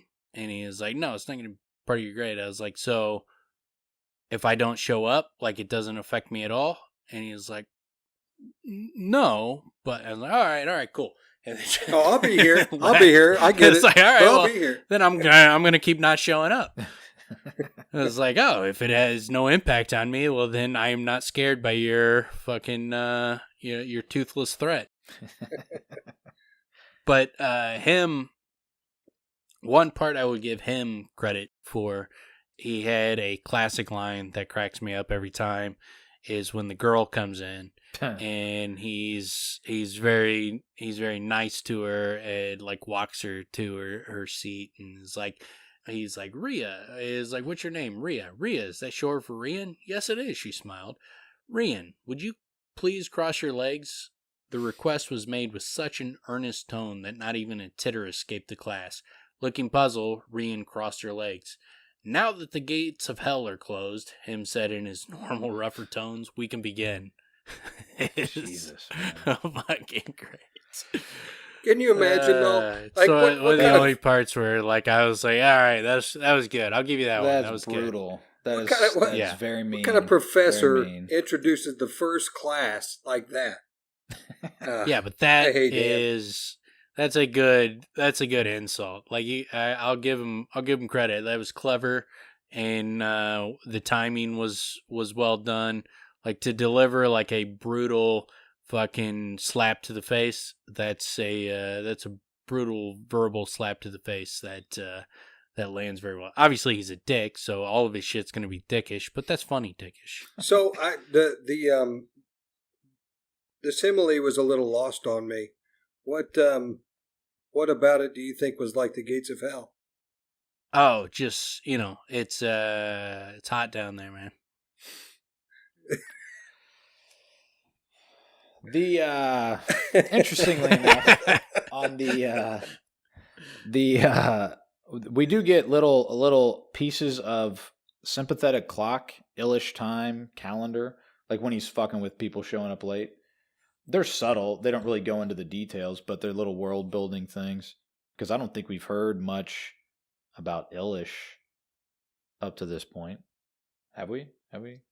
Yeah, that's another one he peppers in. Like I actually, when I was coming across it, I looked up how many times it's mentioned, and it's mentioned 3, 4, maybe 5 times before that, but it's always something similar where it's just kind of mentioned without any like diving into Yil or anything. So what it brings to mind is like he brings up Yil and subtly brings up parts of their culture and Yilish knots and things along those lines where I think there's something they play some kind of important role. There's a reason he repeatedly mentions the Yil and the Yilish knots and that kind of stuff. He repeatedly mentions them throughout both books. That makes you think that there's going to be something important, because it's not like he's like June Pui and June Pui and June Pui and June Pui. It's always Yil.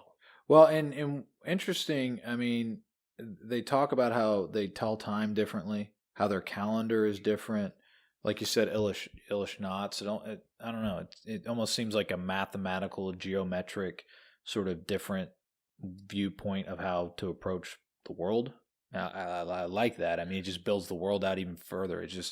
It broadens. When you have this idea of there's other places in the world that live so differently, it's great. I mean, it just broadens the world in itself. Yeah, and I always, what I think the important role that Yale's going to play in is kind of like, where we start to go towards the end. I think, with the Denna talking about the written form of magic, tying Yilish knots in her hair, Kvothe learning Yilish knots, and the box, when the Lackless box, him feeling like he felt like that it might have been something like Yilish knots. I think that is why it is interspersed so much through the books, is that's the important role, is Yilish knots and the magical aspect of it, I think, are going to play an important role. Yeah, I feel like it's going to be like a puzzle of sorts. Like he's going to solve a puzzle through something he learns or something like that in that regard, which is cool. It's again, it's sort of building the world out, and I've always liked that he does, I guess, call it magic, that it's on these different surfaces, these different sort of levels of where there's sympathy and wood that has certain capabilities. There's these strange things that are capable in the Fae, and with the Kvothe, and these different applications of what seems to be magical. Yeah, So he does a great job. Sorry, I was going to say he does a good job of building on itself throughout the whole thing. We never have that whole pie. There's always more and more pieces, and I think, like you're saying, book 3 is going to be great because we still have all these, not just about the wood, about Yillish magic, all these things that we're going to get to learn in 3. With the Yale, though, it seems like he's funneling things down a specific path, because it starts out like, they're just different, they're clocks and da-da-da, and then it starts tying into the knots, and then to the box. Feels like he feels like if he knew how to read Yillish knots, he'd be able to, understand what he was feeling on that box, and then he goes and studies Yillish knots, and then he sees it on Dennis' hair. So it feels like it's funneling us down into the Yillish knots are going to be the important aspect of it. Yeah, there's something really important about that box that's in Kvothe's room. No question about that.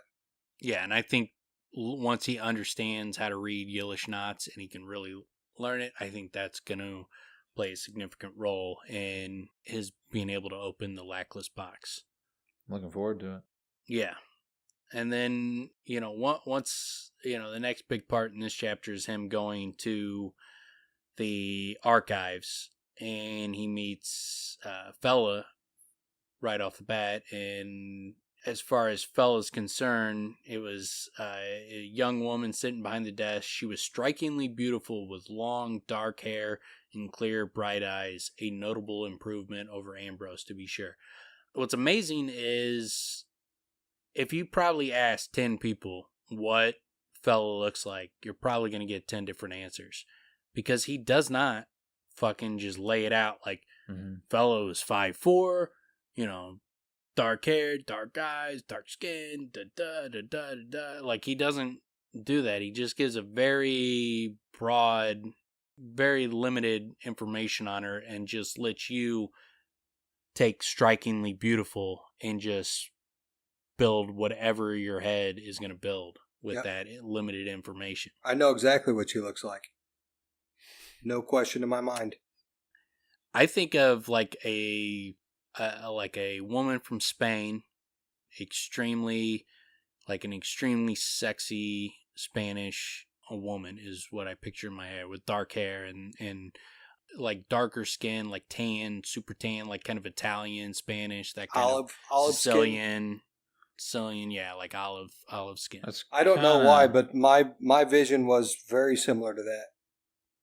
Mine is similar, but not necessarily as dark skin. I almost saw it as like kind of more fair skin, but yeah, she seems. There are scenes where she sounds shapely. Where Kvothe shows up at her place. It's interesting how he describes her as compared to Denna, because he does always. It's almost like an admittance that Fella's beautiful. It's not like he dives into it. He just says she's beautiful, and like she always, everybody always turns their head to look at her, and she's clearly like the hottest chick at the university. But when he describes Denna, it's much more. He's all romanced and everything. Like he's all in. But with Fella, he doesn't take it there. Except like when he's in the plumb bob, he just says things that he would say if he's like wasted or whatever. But I'd pay you to fucking see you naked. Yeah. I give you everything I own. That's so great. It's really nice to see him just like go there. Yeah, and like Sim says I shouldn't, but Sim doesn't know shit about women. So if you think it's okay, yeah, it's a fucking great scene. But usually it's always like he's focused on something else, and then it's after the fact where he's like, well, like in here, he's like, you could see how much I wanted to be in the archives, that I was standing, 6 inches away from some hot ass girl and didn't think fucking two things about it. Yeah, that's the interest. That's why it reads so interesting to me, because there's clearly like a sexual chemistry, but it seems to be all on Fella's side. You know what I'm saying? Like she's always like subtly coming on to him, and he's an idiot. He's like a stone wall to it. Well, and I don't think it's that he's not interested. I think he's like it goes to that lack of self-confidence where like he's got such a self-esteem problem that the idea that she's actually hitting on him and that she's actually into him is just so absurd that he doesn't even entertain the thought that he has a chance. So, because even when they're like, "Hey, you could probably pick up fella," and he's like, "Yeah, get the fuck out of here! Like that girl didn't fucking. Why would she want to be with me?" And it's like, well, she clearly fucking does, dude. Yeah, here's all the signs, and he's just like, well, that's this, and then he has a reason for all of them, and it's like, dude, you are fucking blind as shit. Hey, this is pathological, man, and that's what you're saying. It is. He thinks he's gutter trash. Bring up that about his lack of self-confidence a lot, and it's evident. I'm not questioning the evidence of it, but I want to know what you think it stems from. In Kvothe, time in Tarbean. Yeah. I think, like we talked about in the last episode when, he's coming out of Tarbean and he's like, he had that instinct to ask Denna to run away with him. And then he was like, shit, what do I have? It's like, I got nothing. I can't fucking do anything for her. I can't provide for her. He's fucking broke. Like, I mean, you have to have a very specific type of personality to be broke with no job, no prospects, and to still be like, badass women should want me. Like, I mean, there are guys that have a ton of money and a ton of prospects, and they still think the idea that a hot girl would want them is preposterous. So, like, it's understandable that a broke fucking dude that's been living in the fucking streets for 3 years is not going to have that kind of fucking self-esteem. But, that's what it comes down to. I mean, you see fucking garbage human beings that are with very, very nice and attractive and quality women, even though they're garbage human beings, purely just based off of their self-confidence. Yep. It's an interesting... I've always found it to be an interesting dichotomy because, and I know we've talked about this, but because he did actually have a good upbringing, but then it's all wiped away, and then he has that stretch of time where he still defines himself for such a long period as gutter trash or however you want to put that, That's why it doesn't make much sense to me. I mean, he's got confidence in so many areas, or just like a natural instinct for being, a solid person, a driven person, somebody who can get things done. That his lack of confidence with women is kind of a conundrum to me. It's a weird, to a degree, it feels like a compartmentalization, or like where he has confidence in his abilities. He knows what his abilities are. He knows what he's been capable of doing, but then it's like he has this emotional sort of switch where they don't coexist. It's like, because he's there in the bar. I mean, he's there in Noir where he's just, he's in a very dark place, man. And there's glimmers where he gets out of it, or with Denna, I don't know if getting out of it is the right way to look at it, but he has this connection with her, but it seems like that's all he has room for. I mean, keep in mind, he's like 15. Like, I mean, I there's not a lot of 15-year-old kids that are fucking walking around with a lot of fucking swagger, thinking that they can just fucking pick up fucking any woman. And if you, like, he had it. He had that fucking swagger when he was 11, 12-year-old kid with his fucking family. There was no fucking problems. It was 3 years in Tarbean created problems. If it did not create any kind of problems, that would be weird. Well, so to go and live on the streets for 3 years and to just bounce out of that thinking you're just gonna fucking be pulling dime pieces, like, no, that wouldn't make any sense. Well, but so then he has it with Florian, 100%. But then even.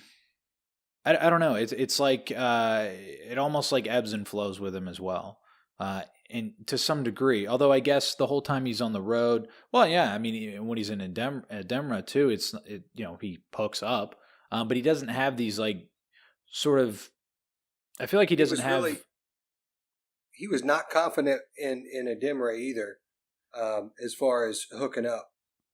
I mean, he was. He was pretty confident. I felt like he was blown away by is like he was like when he was hooking up with Vachette. He didn't lack any confidence. He was, there's obviously the different cultures when she was very, more forward, matter of fact. Let's fucking do it. Like not a big deal. Whereas he's put some emotional connection to it, but like. He was just more like, she did not give a shit about all my skills that I had learned. Like, he's sitting there trying to show her how fucking great he is, and she's just like, yeah. Just fucking, let's fucking go. Let's just do it. Go. Get the show on the road, man. Stop all the foreplay, basically. Yeah. Yeah, that's interesting. Although Penth was like, you have great anger, right? So she was like, we match well. Our anger works well. Yeah, and he did a sexual marathon, just like he did with the redheaded chick at the bar after Florian. Yeah. So, that brings a little bit of his confidence out. Like, once he meets Florian, he becomes a little different. But even still, like, he goes back to university. He's just basically doing one-night stands. Yeah. He's not getting in relationships. He's still broken. He's a broken person. He doesn't fully form back after his time in Tarbean. That's what I'm kind of driving at. I mean, it's like, he does it for sport. Yeah, and we all do. It's fun, right? I'm not saying there's not anything wrong with that, but he only has a deep connection with Denna. I would never do that. Jesus. But he only has the deep, like the emotional connection with Denna, and even that can't go far. Yeah, or there's the limitation that they always run into because they both have the same problems. It's they're both broken. Neither one of them can make the first move. Neither one of them can risk being rejected, and so they're just in this. They just live in this weird dynamic where we have to be tortured by being able to see what they can't see. But I think that makes it so much more interesting, right? I mean, for readers, because there's the frustration, there's the like getting it close, but then not getting there. I mean, if it was just a freaking romance novel, it just ended in romance, it ends up kind of lame, right? I mean, you want something to root for and then get frustrated by. Yeah. It's one of the most he doesn't write it in like the typical romance trope, like will they, won't they, will they, won't they. Like, I mean, that's a typical fucking thing.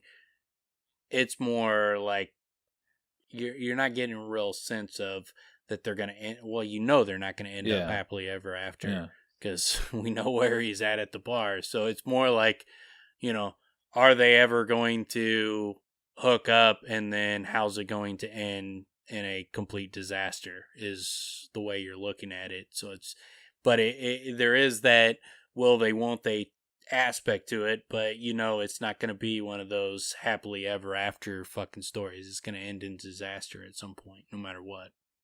And if I can distinguish between the two, like it's obvious that Kvothe is in love with Denna, and that dynamic is different as far as his confidence goes than where he's at right now, with Fela and even with Devi.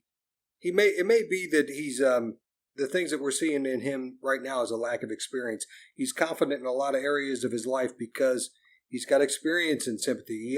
He understands all these things that he's learned from Aventhy or from his dad, but nobody's ever taught him about women. That's something that he's yet to learn, and he does kind of learn that with Florian. Yeah, it takes a while, but I guess that's true too. He grows through the two books. Well, and it's not like with sympathy. I mean, there's laws there, and you manipulate those laws. I mean, it's not there's a lot of nuance and dealing with women. But and if he can just learn the 7 words, just the 7 words is all he needs. He already got them, man. He already learned them. He just fucking can't accept that he learned them.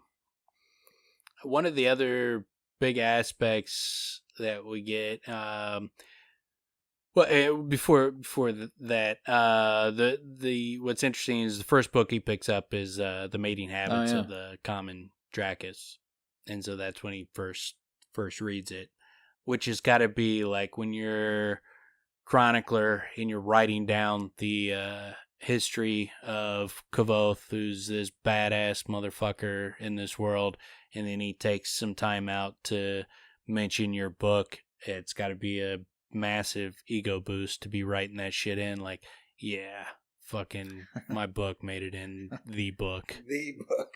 Yeah. And Kvothe's story. Yeah, that was pretty interesting. That's like that's the first thing he comes across. But beyond that, like he gets asked for books on the Chandrian. The first book he gets back is a children's story. But what's kind of interesting about it is it says, opening it, I was instantly disappointed. It was a collection of fairy stories. I flipped through it, hoping to find something useful, but it was filled with sticky, sweet adventure stories meant to amuse children. You know the sort: brave orphans, trick the Chandrian, win riches, marry princesses, and live happily ever after. What's kind of interesting is brave orphans, trick the Chandrian, win riches, marry princesses. We know there's the stories about him that he tricked a demon and to win his heart's desire, and the rescued princesses from Barrow Kings. So when he's talking about like, it's just stupid fairy stories, it's very similar to what he's describing that we're going to learn about from him, obviously, that we haven't so far in book 3, is very fairy story-ish. Yeah, and what caught my attention about that little description is he's a brave orphan. Yeah, that's what I'm saying. That's really brave orphans trick the Chandrian, and he's an orphan that tricks a demon. So, yeah, it's that's exactly what I mean. Yeah. I don't know, obviously none of us know how he tricks a demon, the rest of the story to that. But yeah, that definitely wasn't lost when I read that the second time, that the stories were about brave orphans. That's funny. It's so it definitely sticks out. I feel really strange that I didn't, that it didn't jump out to me, because it totally should have. Yeah, it's kind of, it's like a highlight. Come on, Tim. Come on, get with it. Well, focus. You're focused on pointing out whether someone's from Algeria and stuff. Right, you got your mind filled looking with, for like, flaws pointless in Rothfuss writing. So were Mario and Luigi orphans? Yes. Yeah. Oh, okay. Yeah. All right. They're actually born of incest, and it's a tragic story. Didn't know that. But the win riches definitely very tragic. Definitely works here, because I remember picking up a shit ton of coins on Mario Brothers. Like a lot. Yeah, well, I mean, look, like you can tell that they're born of incest. They're going around running, banging their head on rocks and stuff. I mean, these are not smart dudes. Have you ever seen Luigi's shape? Luigi's shape is eating mushrooms. There's something wrong with these kids. These brothers came from a weak gene pool. They can also hold their breath for an extraordinary amount of time. Yeah. One of the other aspects, though, that the most important aspect of this chapter to me is when after he asked about the Chandrian, then he asked about the Amir, and instead of a kid bringing books on the Amir, it's Lauren steps up. Yeah. And he brings him down into his office and sits him down. This is one of these clues that I think give a lot of credence to the inclination that Lauren is part of the Amir. And he's like, I have a great respect for curiosity, Lauren said with no particular inflection. Perhaps I can satisfy yours a bit. The Amir were part of the church back when the Aeturan Empire was still strong. Their credo was Ivare Enim Uge, which roughly translates as for the greater good. They were equal part knight errant and vigilante. They had judiciary powers and could act as judges in both the religious and secular courts. All of them, to varying degrees, were exempt from the law. So that gives us a good amount of information about who the human Amir were.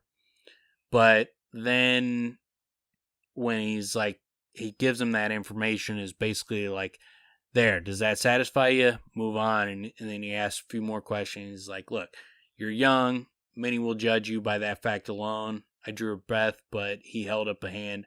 I'm not accusing you of engaging in boyish fancy. I'm advising you to avoid the appearance of boyish fancy. He gave me a level look, his face as calm as always. So you could take that as Lauren's just looking out for him. It's like, hey man, if you're looking in a Chandrian and a mirror, people are going to think you're a fucking little kid and you're foolish. And you could take it that way. But why does Lauren give a fuck about one student among many? Like, why does he care? And he scratches it out of the books. The fact he goes to that length, marking that shit out of the books. I don't think that's what he was doing. I think it was more he tries to keep that shit out of the library. Because Kvothe, in all the years that he, all the times he looks through by himself, he can't find hardly a piece on the Emir or the Chandrian, even through his searches by himself. It seems like that library has been picked clean. Yeah, well, they piece it out, and it doesn't make sense. And then when they find stories, it's like, wait, it's extraordinarily suspicious that they're not able to find stories that connect, right? And because of how prevalent the Emir were, there should be record. It doesn't make sense that there wouldn't be record. So the suspicion builds further and further. I think that's the right way to read this. I think Lauren. Well, so that kind of connects to what I was saying earlier that I thought was interesting. When for a moment I thought about telling him the truth about what happened to my parents, about the story I had heard in Tarbeen. So if he does that, are we to believe Lauren now looks at him as a complete enemy? Or can he take him under his wing? Like, what's the likely logical conclusion there? Well, I think, like, if you're part of the Emir and this kid's like, the Chandrian killed my family, you wouldn't think of him as an enemy. Yeah. I don't know that you're going to be like, hey, come join our secret society. Yeah. But, like, it's hard to tell because, like, there's that aspect that feels like the angels are guiding Kvothe. Maybe the Emir are guiding Kvothe. And it seems like these two are working in tandem, so maybe Lauren would also be guiding him, or maybe different parts, like Kvothe also seems like the Emir, but he doesn't seem like he knows Kvothe. So it seems like there's these aspects where, like, just because someone's Emir doesn't mean they know Kvothe and they're guiding him. Maybe some part of the Emir do know Kvothe and are guiding him. Other parts don't. Maybe they all have different purposes. They're not, they're not working together like that tightly where they know everything. Everybody knows everything about everything. Like, so it could just be like Lauren's mission is shut down any talk at all. Person seeking knowledge on these things. Take these books out. Maybe he has no guiding hand over Kvothe, or maybe he does. It's impossible to know without further information. But I do think that the information that we've seen so far definitely provides a lot of evidence that he could be a member of the Emir. So it leads me to believe that I hadn't thought about Lauren being a part of the Emir, but I think that the Emir at least know of Kvothe, and it's obvious that they don't want to be known. So any of the characters that we think so far might be part of the Emir never spell that out to Kvothe and never even make themselves known as an actual ally, other than they commit a few actions that would signify that they're allies. But they don't. But none of them spell it out for him. And if he were to say, "Hey, my parents were killed by the Chandrian," I don't think anybody who was part of the Emir, I don't think they would have been surprised. Lauren, now that you say it, Lauren definitely does seem like he's part of the Emir.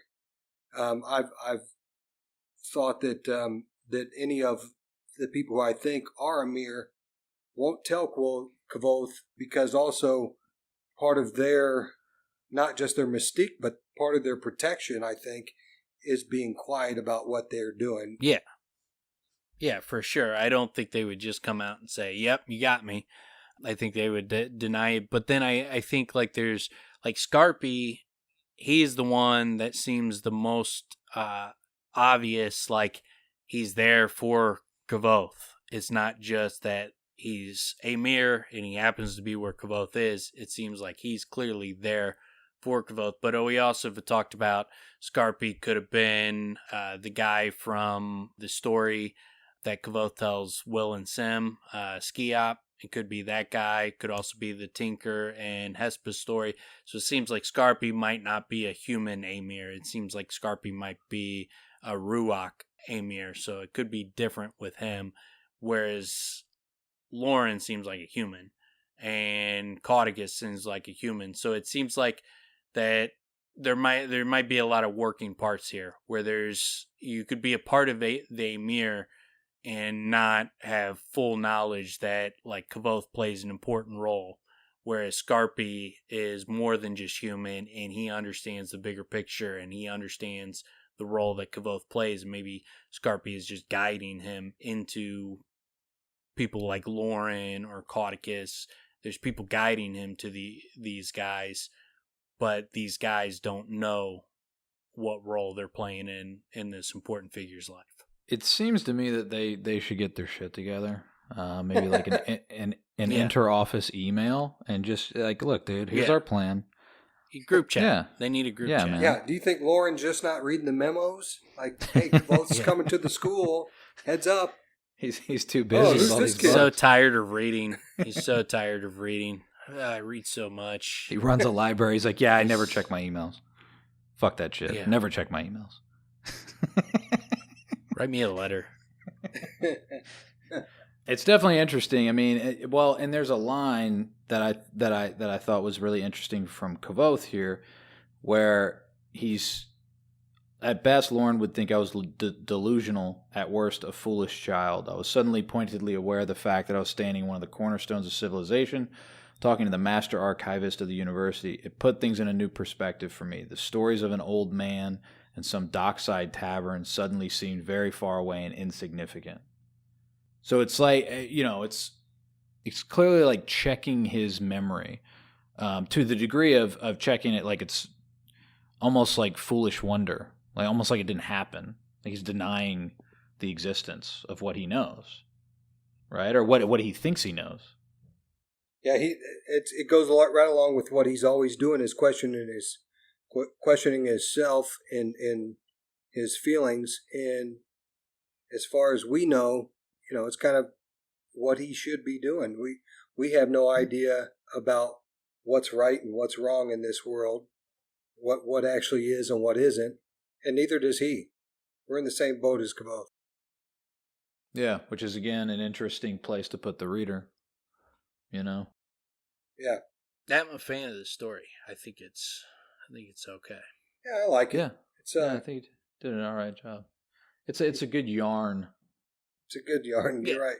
It is a yarn. Like I wouldn't spend a lot of time like digging into it, but it's good to kind of just like gloss through. Gloss through. But yeah, that's pretty much it for me on that chapter. 39 is the fun one. Both 39 and 40 are two of my favorite chapters in the books. Yeah, tremendous. Yeah, the next two are great. So chapter 39 is called Enough Rope. And this chapter we return to Ham's class. And because Kvothe had told Ham that the class before, that he doesn't need the class, Ham attempts to embarrass Kvothe by inviting him up in front of the class to teach the lesson. So using a wax mommet, a hair from Ham's head, a candle, and the brazier, Kvothe successfully teaches a lesson in sympathy by using the items to transfer heat from the brazier to burn Ham's foot and embarrass the hell out of him. It's a classic chapter, don't you think, guys? Yeah, it's so great. It might be my favorite of both books, which it shows you how amazing a writer Rothfuss is. He's like, this is what takes him, to another level compared to other authors, because this is a massive world building chapter. It's giving you a very big lesson on sympathy, on magic. It it is taking you through like a very instruction manual type of chapter on how sympathy works. But he does it. What's so fucking clever is he does an info dump, and he does it in an actual lecture, and a literal lecture on how sympathy works, and he manages to make a lecture one of the most entertaining chapters of both books. Yeah, it's extremely difficult. It's extraordinary. I mean, the way that Kvothe is able to explain sympathy, it's the step-by-step, easy to understand and digest progression of how the bindings work and how you break it all down and how it works as a whole. But it's so, dude, it's so, like, just the buildup in itself is so perfect, because if Kvothe is going to do this, if he's going to fuck over Hemme, this is his only opportunity to do it. Because he's new, he doesn't know how the university works, he's put in a position where he gets to play ignorance to the best degree possible, because they know he's new, they know he doesn't know how it works, and it plays out so perfect, because the situation is thrust upon us, and Kvothe's sorry, that's the next chapter, but just like the whole buildup is, it's so perfect, because also it's all Hemme's hubris, and it just builds, his hubris builds and builds and builds, because he sets him up, he thinks he's got him, and then he keeps playing into it, because he thinks, oh, well, he can't be that good, or he can't have that capability. And then the interesting thing is, in the end, we kind of, Kvothe learns, as the masters all I think learn, that he has more ability than even he thought possible. Because he's doing what the math takes to accomplish the task, but then it still does more than what should have actually happened. But yeah, man, it's I've read, I was telling Fitz, I've read this and the next chapter more than any of the chapters of the book, and it never fucking loses any glimmer. It never loses its edge. Every time, the last probably 3 or 4 times I've read these chapters, I've texted you these how great they are. It's like every time. Yeah, like it never loses any of its momentum, any of its like payback and its delivery, and the satisfaction is there every single time. It's just it's so great. And it's set up so perfectly, where he's like, yes, our young prodigy, stand up, would you? Uncertain as to what was going on, I stood. I have pleasant news for everyone, he said. Mr. Kvothe here has assured me as to his complete grasp of the principles of sympathy. In doing so, he has offered to give today's lecture. He made an expansive gesture for me to join him on the stage. He smiled at me with hard eyes. Mr. Kvothe? Which is fucking great.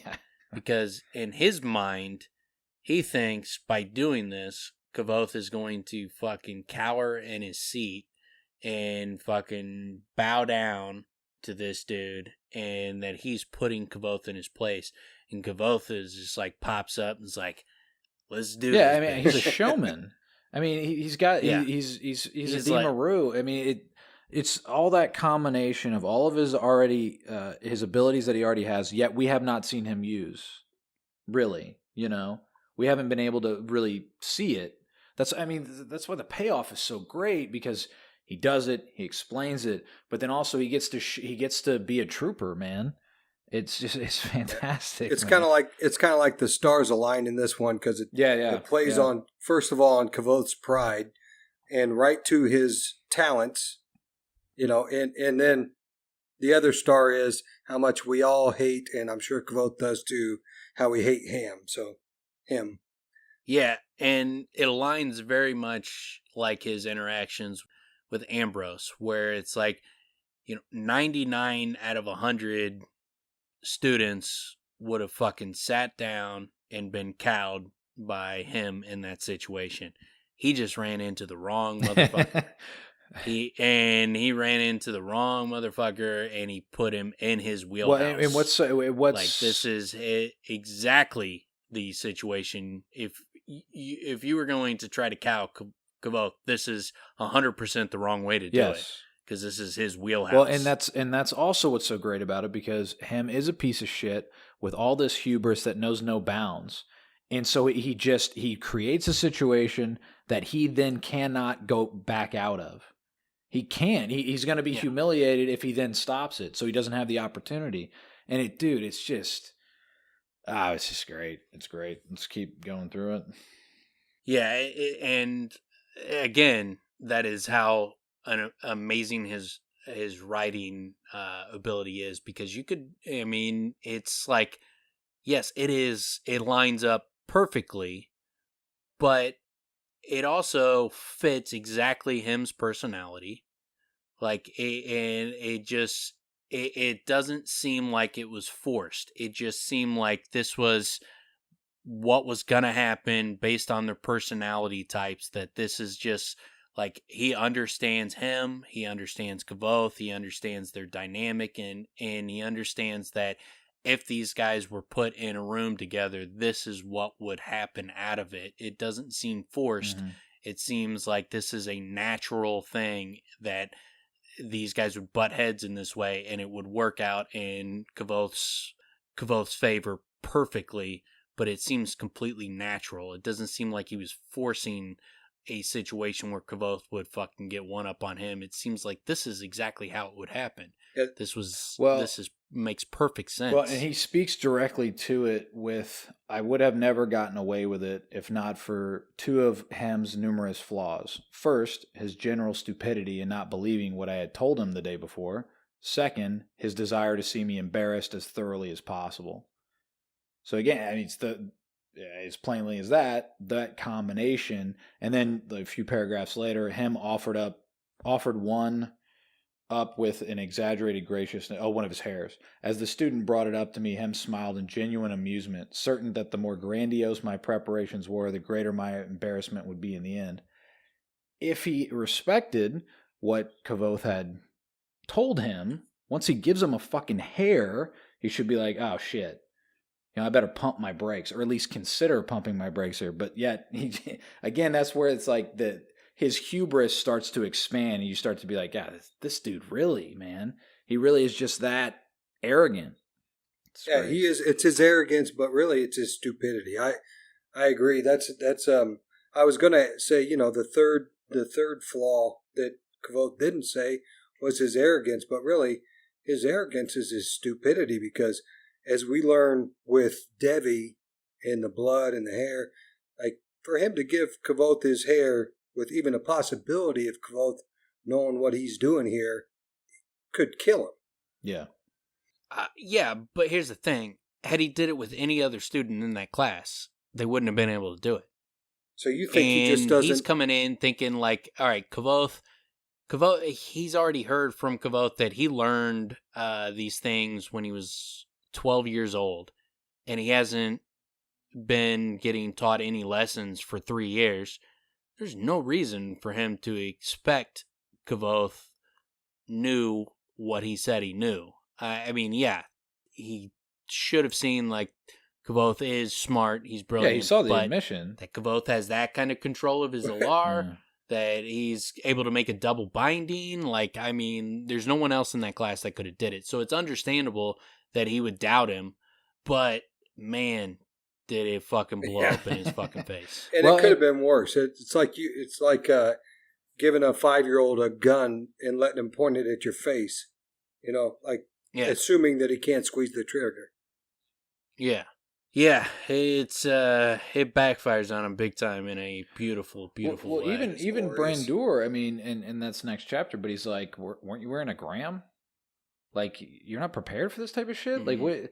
Like, even his little buddy is like, this is kind of dumb. Like, why'd you let this happen? Yeah. But, and then now that we're talking about it, I started to think he witnessed Kvothe in the admission process. So he should have at least been impressed. But again, the guy's so fucking arrogant that I don't think he can get beyond his own arrogance as well. But I hear what you're saying. You're absolutely right. 99% of every single class he's done this class with, nobody's going to have this capability. But you understand sympathy. You understand the possibility. And even with the tools that Kvothe had, as we come to find out, like, Kvothe shouldn't have been able to do any real damage.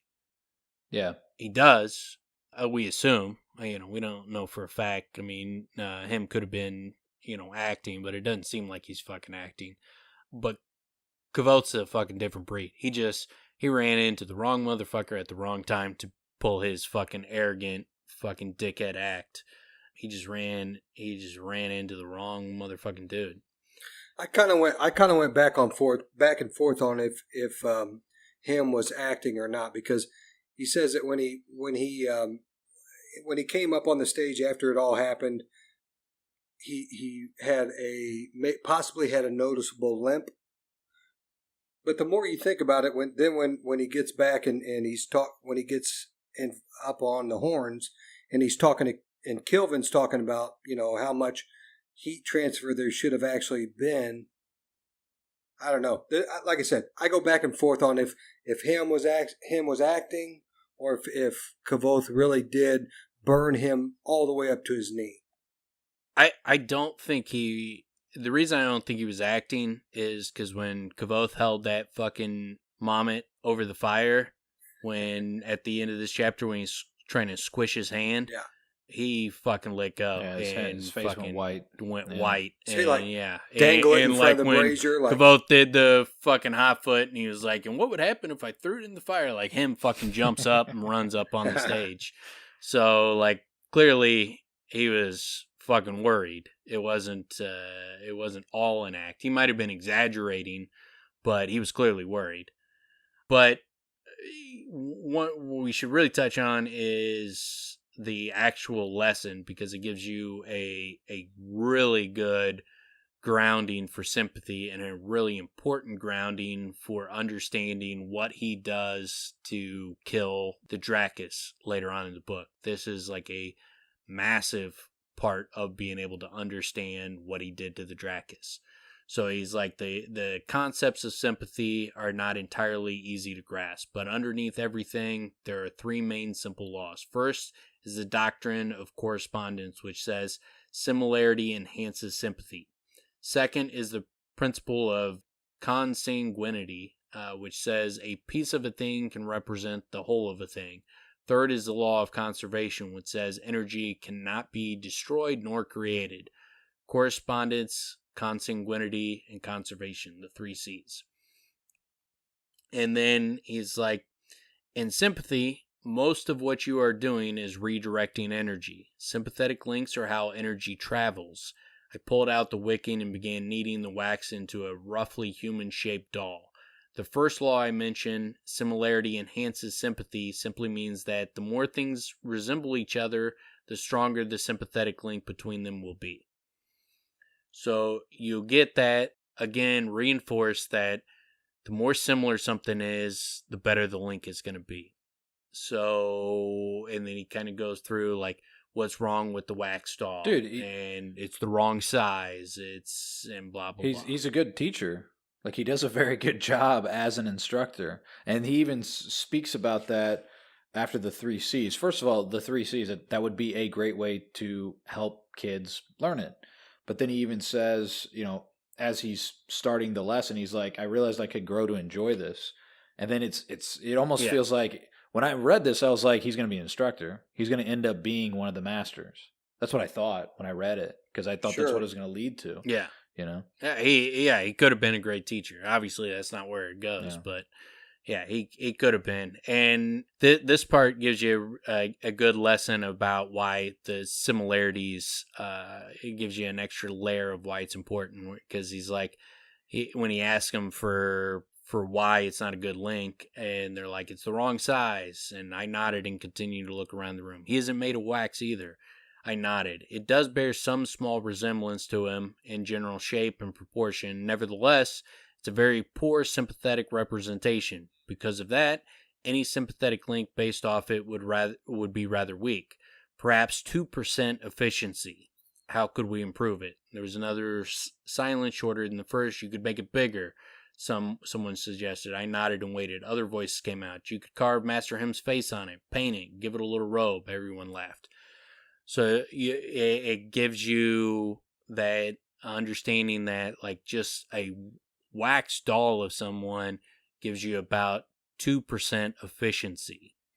And then even doing, all these other things, you make it his size, and it's like, a practicality aside, assume you did all these things. A 6 foot, fully clothed, masterfully carved Master Hemme stands beside me. I gestured. Even with all that effort, best you might hope for is 10 or 15% sympathetic link. Not very good, not very good at all. So you get, you start getting not only just why a sympathetic link is important, but he starts giving you percentages to kind of like put it in your mind, like how good a link could be, how bad one could be. And he gives you these percentages as you go along, what would give you a higher percentage, lesser percentage. And so you really start to understand sympathetic links in this chapter and how exactly they work. Yeah, it all sort of makes sense there. Like you said, Kvothe does a great job teaching it. So, Well, and to do it in such a way, I mean, this is very practical for our knowledge because he's going to end up using sympathetic links to murder people. I mean, and this is the the biggest thing that he's not supposed to do. But again, why he gets away with it and the way that he does, and he doesn't fully get away with it, obviously, but why he does is, again, all these things have to align together that it's his first lesson. And Hemme gives permission. I don't know if we skipped over that, but that was one of the most important things was when he asks. Oh, I guess we're getting to that. But that he asks him and he gives his permission. So the actual verbal permission in front of a whole room full of people. So, it keeps his hands clean, man. Yeah. And then you get the second law, consanguinity, and he's like, an easy way of thinking of it is once together, always together. So that's why the hair is important, is because the hair is him. It's a part of him, Master Hemme. So it's literally a part of him. So by putting that hair on this wax doll that has maybe a 2% sympathetic link, all of a sudden now he says it'll work at 30 to 35%. So you get like how something that similar to him can enhance the link significantly. Well, and that really helps us when Debbie asks for blood. Because then, I mean, we immediately are like, "Whoa, okay." And now he does also he helps us a little bit in how Kvothe reacts and why he shouldn't do it and blah blah blah. But I mean, imagine one hair versus your blood. I mean, that's vicious, and especially with her capabilities. And then you get the great part, and so sure that it had taken me for a fool, I gestured to the candle and asked him, with your permission, Master. He made a magnanimous wave of compliance and settled back into his chair, folding his arms in front of him, confident in his safety. Of course, I did know the binding. I told him so, and Ben had taught me about the Alar, the riding crop belief, back when I was 12. But I didn't bother with either. I put the doll's foot into the candle flame, which guttered in smoke. There was a tense, held breath, quiet, as everyone stretched in their seats to look at Master Hemme. Hemme shrugged, feigning astonishment, but his eyes had the look of a jaw trap about to close. A smirk tugged at one corner of his mouth, and he began to rise from his seat. I feel nothing. What exactly? I said, cracking my voice like a whip, startling the student's attention back to me. And why is that? I looked expectantly at the hall. Because of the third law that I had mentioned, conservation. Energy cannot be destroyed or created, merely lost or found. If I were to hold a candle underneath our esteemed teacher's foot, very little would occur. And since only about 30% of the heat is getting through, we do not even get that small result. So that's extreme revelation to how sympathy works. Because when he says, like, if I held a candle under his foot, not much is going to happen. But I'm only getting 30% of that. So it's like holding a candle under his foot, but only getting 30% of that actual act. So that really gives you an idea of the sympathetic links and that kind of stuff. Is like he's using this magic, but this magic is less effective than just holding a candle under his actual foot. because of how weak the link is. But then he adds a second binding, and he combines the candle to the brazier. So now it is like holding the brazier underneath Hemme's foot. And Which, obviously, if you held the brazier under his foot just by itself, would fucking light his shit on fire. And so now, when he holds the candle under the foot, you have the 30% link, but also it's not just a 30% link of a candle under the foot, it's a 30% link of a brazier under his foot. It's not the full power of the brazier, but it is a much hotter fire under his foot than before. And I think that, to me, that illuminates how sympathy works massively. Yeah. Like, when I read that aspect of it, sympathy makes so much more sense. Absolutely. To me after that. And there was one other aspect of it that kind of pieced it together before he talks about combining the brazier to the, or putting those two together. He has to break his mind apart again, or into two parts.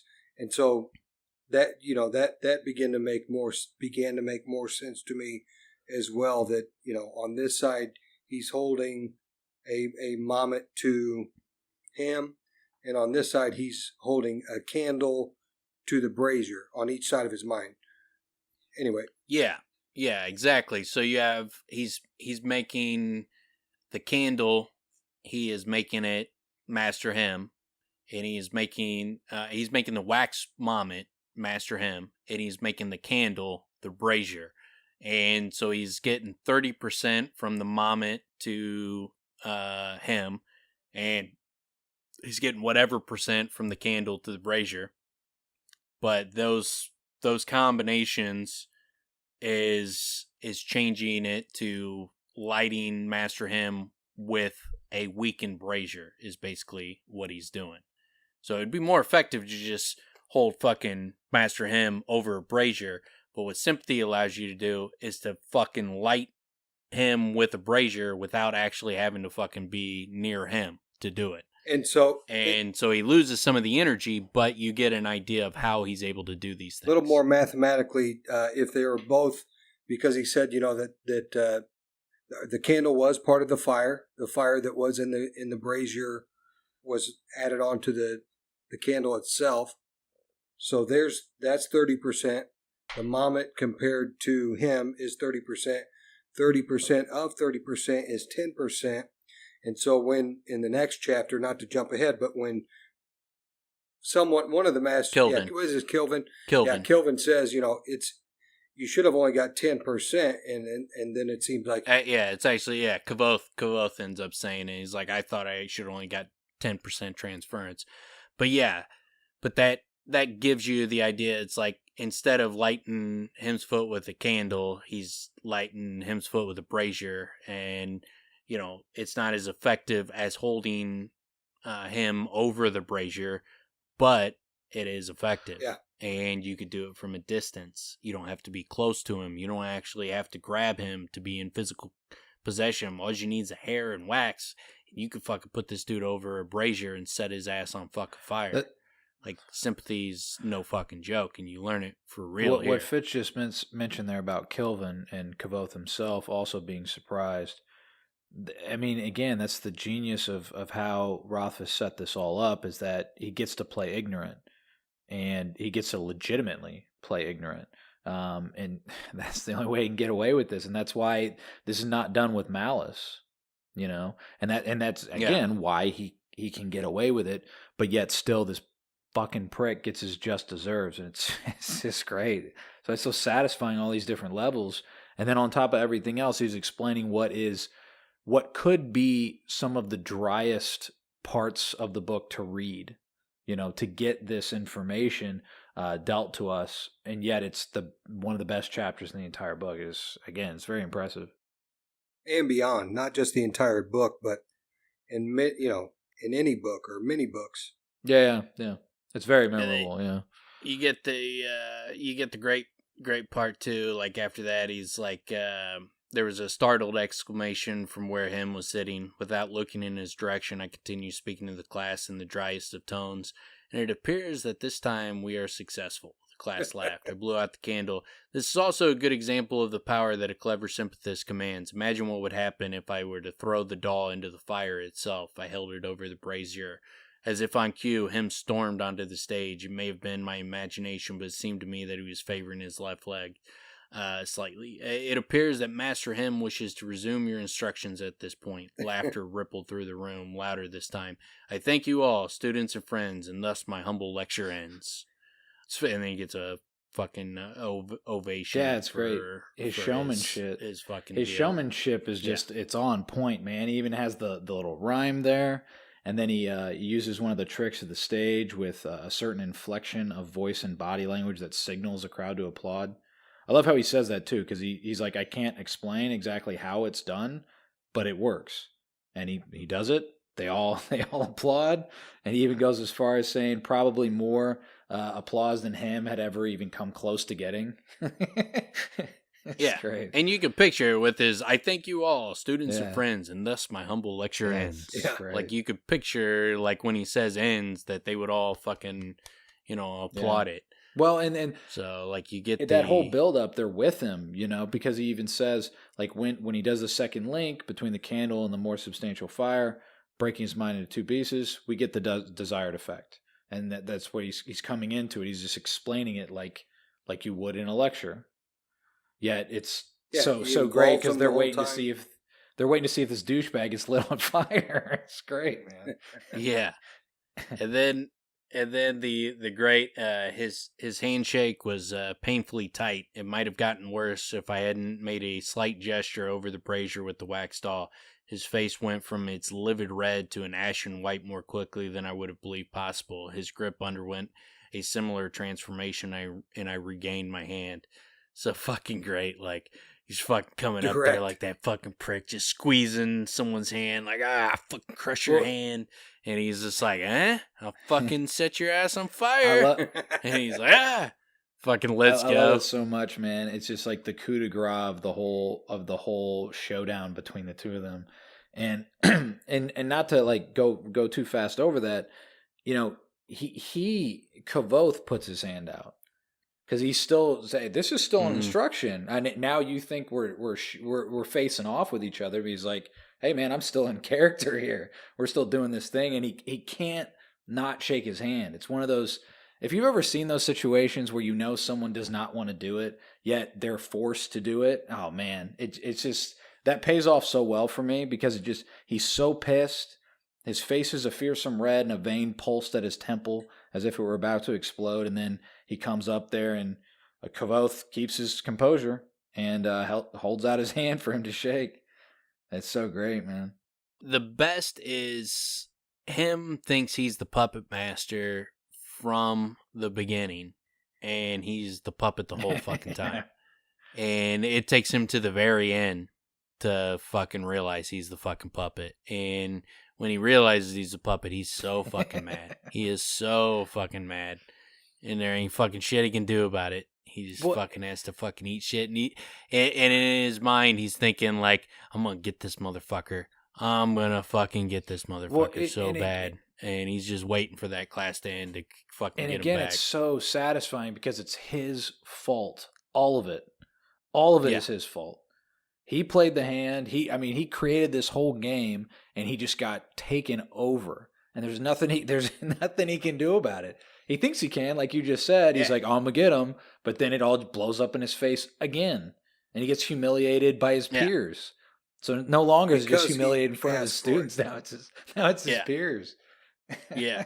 He fucking, like, it is like, was it Schadenfreude or Schadenfreude, whatever the German word is, man. Like the what happens to him in this chapter and and on the horns, that fucking German word it's the perfect word for it. Is like, this dude just gets fucking owned so hard. And I had forgotten, not this read through, but one of the previous read throughs, I had forgotten about the next chapter.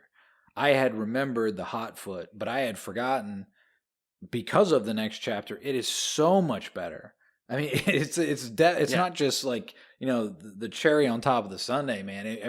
It ties all of the loose ends and to making it just that much more satisfying. And it almost all goes away if it wasn't for, actually Abinthy's teaching.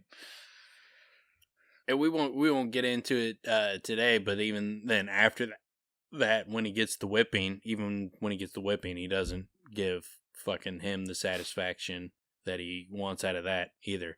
Even the whipping builds to Kvothe's reputation. Yeah. It enhances Kvothe's reputation. Like, him goes to that thinking like, all right, you little fucking bitch, now I'm gonna fucking see you get whipped and fucking get put in your place. And the whipping builds Kvothe up that much more. It gives him one of his longest lasting nicknames. Yeah. The Bloodless. Yeah. Like, I mean, he, at no point does him fucking, like, through 2 books, he does not get the comeuppance on Kvothe. Like, even when he fucking charges him high tuition, Kvothe fucking gets a badass meal out of it. Like, fucking him just keeps fucking running headlong straight into Kvothe and keeps fucking getting olayed right into a brick wall over and over again. It's fucking awesome. That's a great way to put it. Fucking love it. Yeah, I like that imagery. Yeah, I mean, he was he was looking for 17 some lashes with a. I'm getting ahead of us. You guys want to talk about the horns? Yeah. Yeah. That was it for me. That's the end of that chapter. Okay, so chapter 40 is on the horns. In this chapter, Kvothe is brought up on the horns for disciplinary action, for unauthorized use of sympathy, and malfeasance for burning Hemme's foot. Kvothe convinces the master that Hemme told him to teach the class, and this is how he did it. The charges are brought down to reckless use of sympathy, and Kvothe is ordered to be whipped 3 times. But Kvothe uses the opportunity and asks the masters if this incident displayed his mastery of sympathy. They agree, and Kvothe is granted admission into the Arcanum. And later in the chapter at the Mews, he's moved into the West Wing with the rest of the students who are in the Arcanum. But like I was saying, Kvothe, Hemme was asking for like 17 lashes with like a quadruple lashing stick, and ends up Kvothe gets 3 lashes with something not, just a single whip, and does even better than that by getting admission in the Arcanum. Yeah, very sad. He doesn't ask for like a specific whip, but like Kvothe was worried what kind of whip it was going to be. But they don't talk about any specific. It ends up being a single lash whip. But before that, I love the. This is where you start to warm up to Savoy, because you get your first introduction to Savoy is like, this dude's a fucking little bitch. Fucking prick. Uh-huh. Kind of like, you don't feel like that totally, like when he's like apologizes to Sem, he's like, hey, my bad, man, I'm really fucking pissed and I'm fucking drunk and all that. And so you don't like completely feel like he's a prick, but he comes off bad. It doesn't like he doesn't have any saving grace. But then he's like, don't get me wrong, Savoy said, you got a weighty pair on you. I'll never call that into question. But still, gestured with a spoon, they're going to string you up for this. You get it. Just even that just little fucking line makes you like Savoy a little bit more. Just that respect where he's like, dude, I mean, it was some dumbass shit you did. Like, super fucking stupid to do that, but it's pretty fucking badass. It's like, I got mad respect for you, even though I would never fucking do what you did.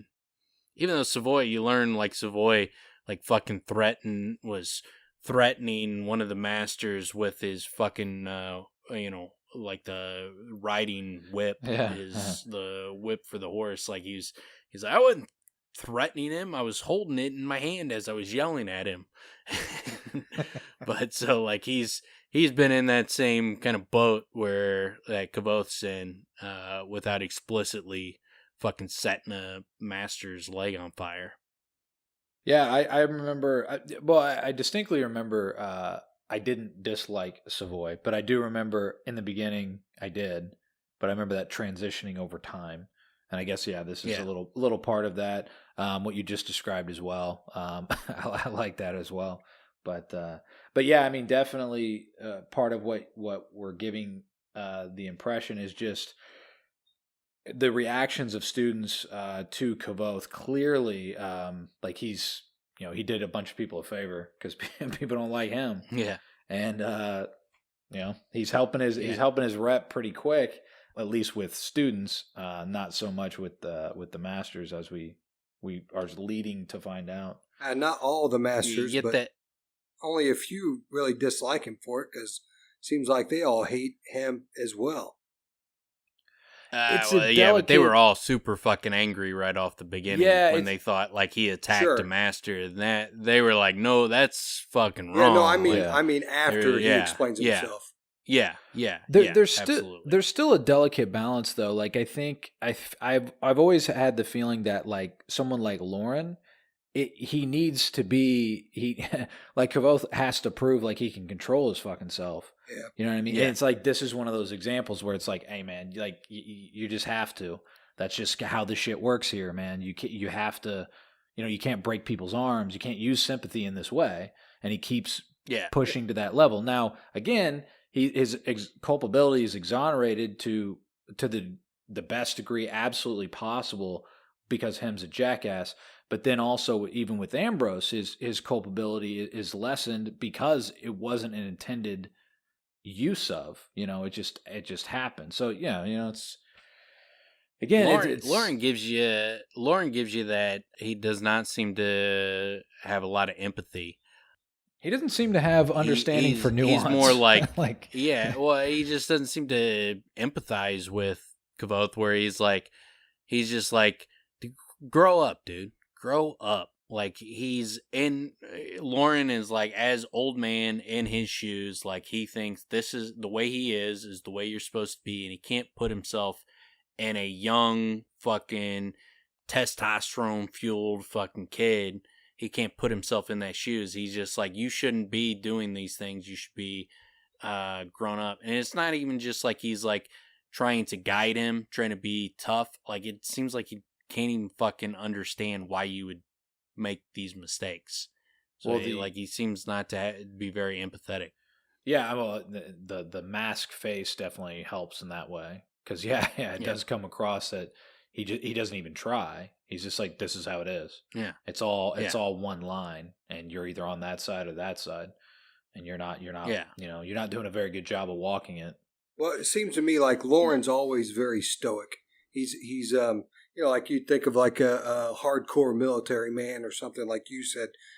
He's not going to play on emotions. He's not going to decide make any of his decisions based on emotion. And so I know people like that who kind of don't wear it on their sleeve. They do things by the book. And so when someone like me who does deal on emotion, it's and kind of wear it on my sleeve. To people like that, they don't get me. They don't understand, and they'll look down on someone like me for getting angry, for getting passionate about what I'm talking about or doing. Yeah, and they lack empathy. They lack the ability to understand other people. Like I get being like, I think my way is the best way. But the not having that ability to like step back and like, okay, I'm dealing with a fucking 15-year-old kid and a fucking, who's lived a grueling life and has had a lot of bad shit happen to him. And you're just like, there's one way to do things and my way is the right way, your way is the wrong way. And no, you're a shitty fucking teacher. Yeah, well, speaking to what Fitz was saying there, that's some drill sergeant shit right there. That's all they're supposed to do is walk the line where, do exactly what we're saying and never question and just have allegiance. Fucking robots. Yeah, which doesn't really work with the university. No. This isn't the place for it. Yeah, but not for this role, right? I mean, they're trying. I get the believing like it would make he'd be a better teacher if he was like, look, these are the things you have to do. You're making these mistakes. but being able to empathize with him and like, I understand why you did what you did, and that's no excuse. I mean, you still shouldn't have did it, but to be able to empathize with him and to relate to him would be much more effective especially with Kvothe, than just being drill sergeant. You fucked up. Fuck you. You're out for a year and fucking nothing. Like, no, that's not helping Kvothe. You're not being a good teacher. You have to be able to empathize with people if you want to be a good teacher. No, and you got to be able to. You can't just be a drill sergeant. Unless you're like, I mean, drill sergeants. It's like, yeah, okay, you're trying to create fucking robots. Kvothe's not going to be a robot. You're not going to do yourself any favors or him any favors trying to fucking be a drill sergeant. Well, the truth is that different people react in different ways, and are taught in different ways, and so some people like that drill sergeant or will respond to that drill sergeant, but the thing that I want to point out is the thing I want NPCs. The thing I want to point out is it's just true to life. It's just some people are just like that, and it's well portrayed. Well, what were you talking about earlier about the differences in characters? Elxadal is a better teacher than Lauren. Arwyll is not as good a teacher in my mind as Elxadal, but he's better than Lauren. Kilvin's a really good teacher. They have their different nuanced ways of influence, but Kilvin really isn't that empathetic. Well, he 100% is. He's very gruff and he's a very hard person. Yeah. Like he's basically like what I'm saying. Like Lauren should be a better version if you wanted to be a good teacher. Well, so I was gonna Kilvin is that version. And I was gonna say Eolian is such an interesting. He's a terrible teacher. Yeah, but he's so interesting. He's very fucking interesting, entertaining. I remember more than any of them. He's just got an impossible task. Yeah, is what he's trying to teach is nearly impossible. Well, he's effective though. What I found really interesting out of the groups of the different teachers and their interactions with Kvothe is and there's not a lot of them, but I really like Elxadal and how he works with them. There's a few times with Kilvin where I'm like, this guy is a legit good teacher. Like this is what you would want in terms of the guidance. I remember that from both of them. Arwyll as well, not quite as much, but a little bit. And then Hemme's the antithesis, and then Lauren's just I mean it makes sense. He's a fucking librarian. You know what I mean? Like that's why he has the role that he has. He's protecting the books. Yeah, I wanted to. Yeah, he's very different. And I personally liked Eolian's style. Even though he's eccentric, I love the character.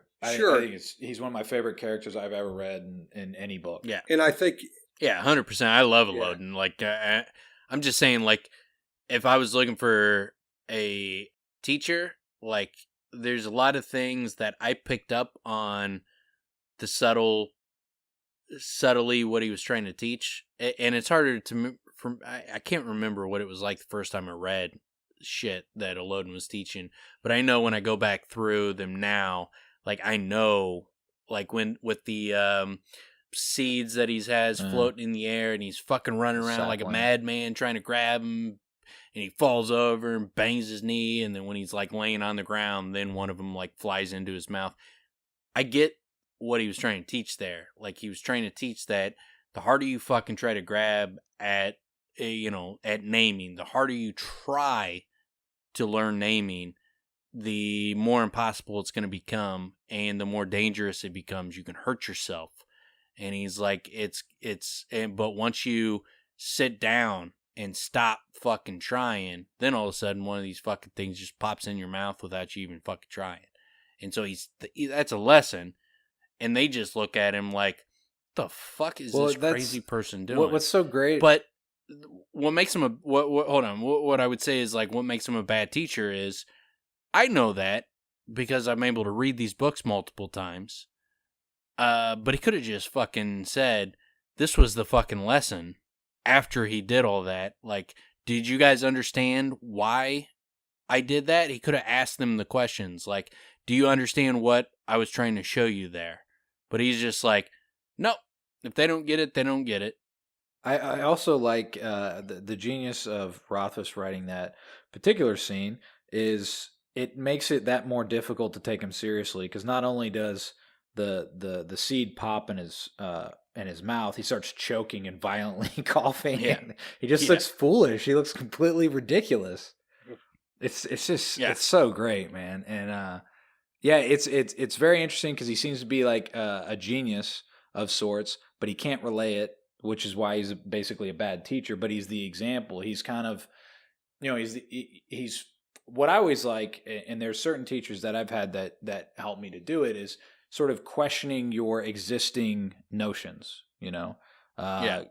Challenge your perception, basically. It's a hard thing to help people to do because you have to use those sort of examples. You got to use like a lot of metaphors and stuff.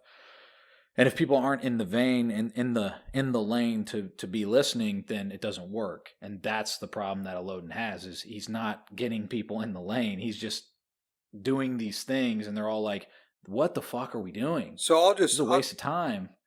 I'll just throw this out there though. I think the way that Eolian teaches is in the vein of the thing that he's teaching. When you're, at least as far as I understand, when you're naming, it's not something that you can teach. It's something that it's more like something that's in you, that's in your subconscious. That it's not you don't get to just learn it. He can't tell you what the name is. You have to learn it. You have to know it inside you. You can't really. Anyway, that's what I got from naming. But he kind of he gets that when he's with the Adem, and they sort of teach him that because they start asking him questions and he's giving bad answers, and it's because he's thinking.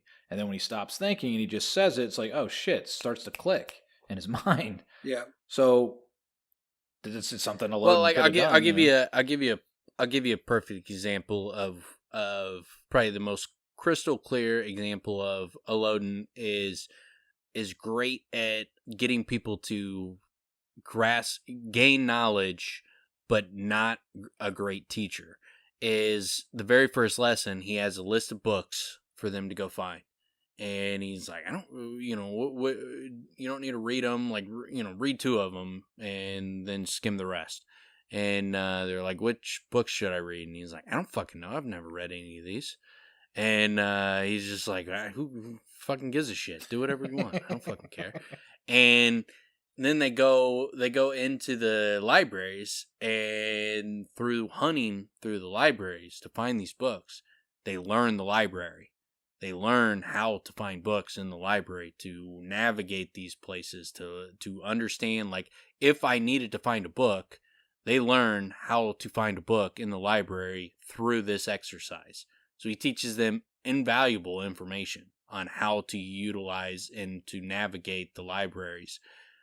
But then he gives them this amazing education. But then when they come back the next day and he doesn't even fucking show up and he just writes discuss on the fucking board, they're like, you motherfucker. Like, go fuck yourself. They don't even realize the knowledge he imparted on them. It's why I always am like, this dude's like fucking Mr. Miyagi, except for he never is like, dude, show me wax on. Like, he fucking teaches them wax on, but he never is like, show me wax on. That analogy. Like, he never lets them know that I've been teaching the whole fucking time. So they're just always thinking like, this fucking dude is a jackass. That's a good example. Show me sand the floor. Yeah. Which is actually kind of funny. We didn't even talk about that in the chapter that we covered, but one of the most important things when he meets Fela is he learns how the library works. And with Lauren and all that, but yeah. We don't have to go back to it now, but that's what we also obtained there. Yeah, and then once he gets onto the horns, so fucking the guy comes up and's like, hey, you got to come and go fucking see the masters. They tell him he's going to be on the horns. And then you get the line too where Sim's like, all right, let's go. And he's like, hold on. I'm not fucking done here. I'm going to fucking eat my food. Show you like this dude ain't far from the fucking streets of Tarbean, where he's like, nah, if I got some fucking food in front of me, I'm fucking eating that shit. But when he gets there, it's Jameson escorted me into a large windowless room with a familiar crescent-shaped table. The Chancellor sat at the center as he had during admissions. The only real difference was that this table was not elevated and the seated masters were close to eye level. So it seems like it's the same room except for it's a different table. They're not raised up like a judge over the people he's judging. So they're kind of sitting at eye level, and it's in a shape like a horn, where you're kind of in the middle of the horns. And then when he goes through and there's saying Master Archivist, said Lauren, his face impassive as ever. Master Arithmetician, Brandor said, cracking his knuckles absently. So you get all these masters who seem like they want to fucking string this motherfucker up. Like, they are seriously fucking pissed with Kvothe, and they want to fucking kill him.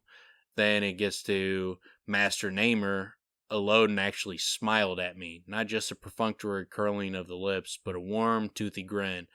I drew a bit of a shaky breath, relieved that at least one person present didn't seem eager to hang me up by my thumbs. So I love that about Eloden, is he hates fucking him so much that even though Kvothe, as far as what they've heard, the story they've heard, he just attacked a master unprovoked and fucking lit his leg on fire.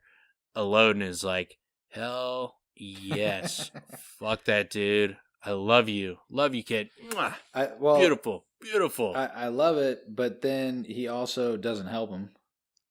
Right? No. Well, that's Eloden. Yeah, that's what I mean. Yeah, but you don't know that. Eloden's like, I love it. Beautiful. Like, yeah. Now what can you do to get out of this? Because I ain't gonna fucking do shit for you. No, I love that's again. That other than maybe I'll raise my hand if it seems appropriate. Well, that's what's so great about it is like when you read this, like, oh, so he's got a little ally here. Then oh yeah, I guess not. Like when he has the actual chance to help him, he just passes on that. Although again, that always... It's more like he thinks it's funny not to. Yeah, so... Like, it's almost like it's not just like he's trying to teach him a lesson. He just thinks it would be funnier to not fucking help him. I read it both ways. So, I read it both ways in the sense that... But then I start to think sometimes I'm reading too deeply into Eloden, where now it's almost like, well, maybe he thought that's what he needed. This is how it plays into his future. This is what is going to build him into, Kvothe the Bloodless. Like, what he needs is I don't know. But then you think about when he, tells him, to jump out of a window. And then when he actually does it, he looks at him like, what the fuck, you retard? You jumped? So, you never know with Eloden. He's not quite right. And that's extraordinarily interesting. Also, one interesting aspect of this little part, and he's like, all 8, Master Linguist, said the Chancellor. All 8, he frowned. Sorry, strike that. All 9 masters are present. Present your grievance, Master Hemme. So it seems like this is not something Eloden normally shows up to. So it shows you that Eloden seems to take an interest in Kvothe, like he's showing up to shit he normally wouldn't show up to. Yeah, I had a note to sort of mention that because it definitely seems to hint at that. That I mean,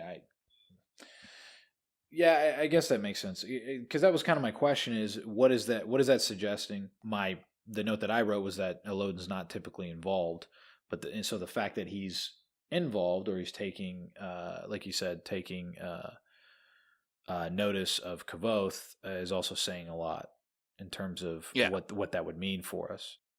Yeah, I mean, you could say it's, he hates him, and so he showed up because, he wanted to fucking smile at the kid that fucking lit his foot on fire. But it also plays back into that chapter 36, the less talents, when he's going through emissions, and Eloden is asking Kvothe questions, and they were surprised that Eloden, would fucking participate. And then the Chancellor got a little uneasy after Eloden asked questions. He was uneasy before moving on. So could show that Eloden's taking a special interest in Kvothe. I think Eloden at least sees the brilliance. I mean, he knows the brilliance, or at least he knows the intelligence in himself. And so that's probably why I think he's a prodigy kind of thing. Yeah, it seems like by the end of the second book, he seems to have a kinship with Kvothe, where he sees him like, you're like me, no one else is like me, but you're like me. We're on the same levels. He's further along, but he seems to see him like as someone on his level, like that is it's like you're a chess prodigy, and you're this amazing grandmaster, and you're by these people that they play chess and they're really good at it, but then you play them and you're like, they're just not fucking on my level. And then you run into some kid and you're like, this kid's got potential. This kid could be the same as me. I think that's kind of their relationship. So isn't it Eloden that they're when Kvothe is on the roof and he's talking to Ari, and he is actually named Ari, and isn't it Eloden that's trying to feed her or something to that effect? He's known Ari, and he's not even. Yeah, he's had a relationship with her, but he's never been able to get as close as Kvothe. And he's so impressed with Kvothe because he's named her, and she's responded to that and actually become friends with him, and all this time where he's. So, I mean, my point is that I think that Eloden recognizes Kvothe as a great namer, and he probably just recognizes his brilliance on that level in the same kind of way. I agree.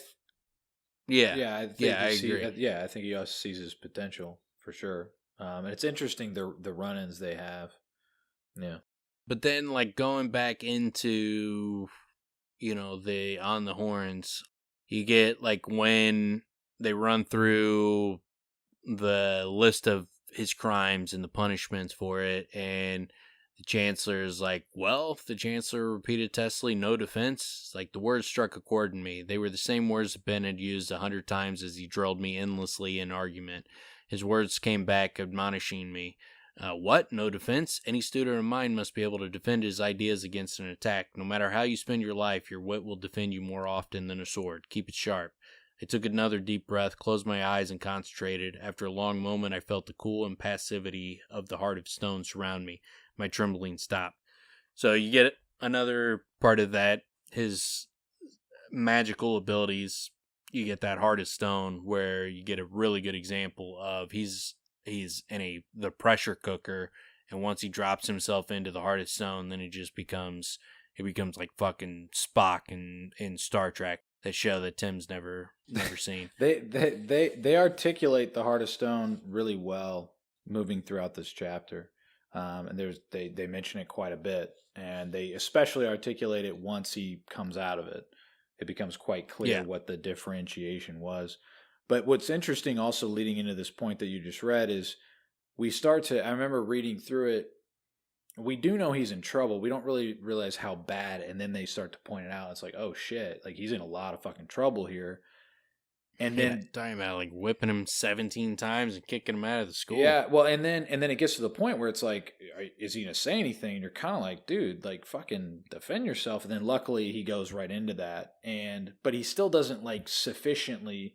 It's a minute before he sufficiently defends himself. I remember, but yeah. So then he just he comes out with, I had permission, and they're all like, wait, what? Literally just said what? Which I thought was interesting. But yeah, so he says, I held the heart of stone around me like a calming mantle. So they're kind of layering it on pretty well here, where with what that means and literally what it's doing for him. but yeah, I had permission from Master Hemme, both express and implied. It's pretty well worded, right? Right. Very specific. Very. It pulls them out of the. Well, I love the way that lies a couple times, but believable lies that he can get away with it. I love the way it plays out. Like the masters stirred in their seat, puzzled. So that's, you slowly realize as the reader, like, well, and then Kvothe realizes as well, oh shit. So like he didn't tell him. Hemme didn't tell him any of this shit. Yeah. He just like, this fucking kid. And then didn't tell him that he put him in this position just hoping. I mean, just literally just hoping that Kvothe's not going to defend himself. Like, I guess he just thought he'd be intimidated, or he just didn't think it through, and he's like, I'm going to get this kid. And because it's... I'm not sure what the fuck was going through his head that he thought he would it makes him just roll up on this kid. Like, he's not a... he's not sharp. He's not a clear thinker. I mean, this much more... He's not calculating. Well, this much more than the previous chapter. So, yeah, I guess this guy's reacting emotionally more than anything else. Yeah. Because the previous chapter, he kind of, again, we were giving him some credence as to why, chances are Kvothe can't do what he ends up doing. But here, it's like, dude, all he has to do is literally say what happened. And you're just hoping he's going to be so intimidated that he's not going to do it. Like, yeah, it seems pretty short-sighted, to say the least. Yeah, he's not a calculating dude. And they get fucking pissed. Like, Elxadal's like, you deserve worse than you got.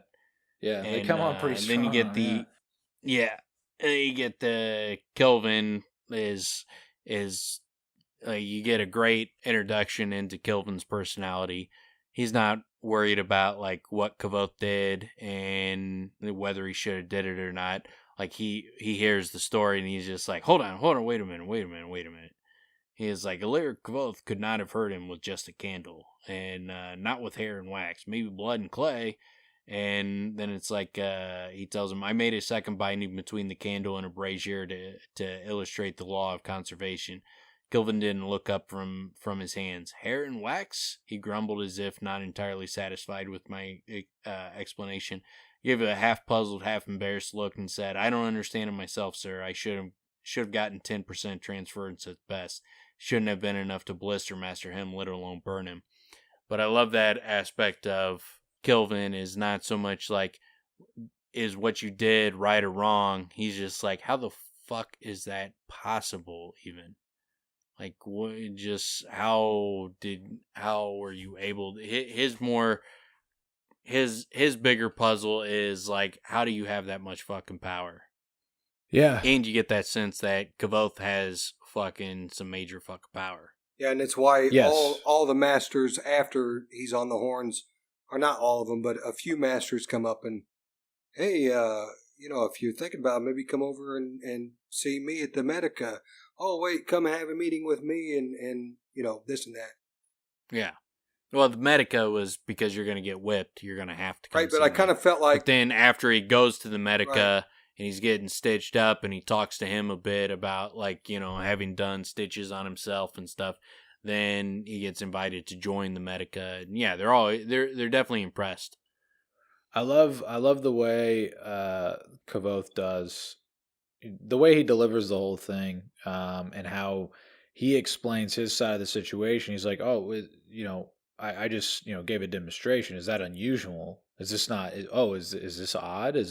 I thought maybe this was how we prove our knowledge of the material to move on to the next class. I thought maybe I was being tested. Like, and he's playing into the ignorance role because this is his card that he can play. That's the best way he can approach this because he is a new student. He told him, and he told them here, I told him after the first lecture that I already knew these things. So he said, oh yeah, we'll talk about it tomorrow. And he's like, all right, come up here, show everybody. So, okay, well, I guess this is how it goes, huh? And then I love it too. It's like, well, so he used these things because that's what was there. And he's like, I thought this was another part of the test.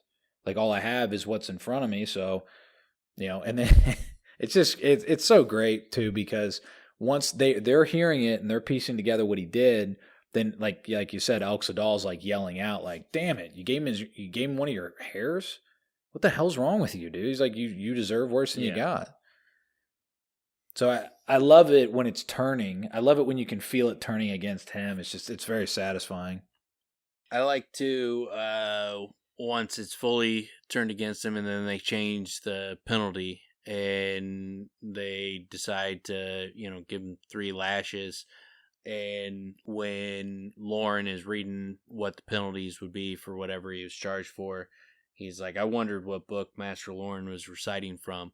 Because, like, later on in the stories, Kvothe has clearly read this book, because every time something comes up and he's like, well, if we did this, then the penalty for that would be da-da-da-da-da. Like, he knows, like, all what would be breaking the rule for every little thing. Like, I'll give you a perfect example.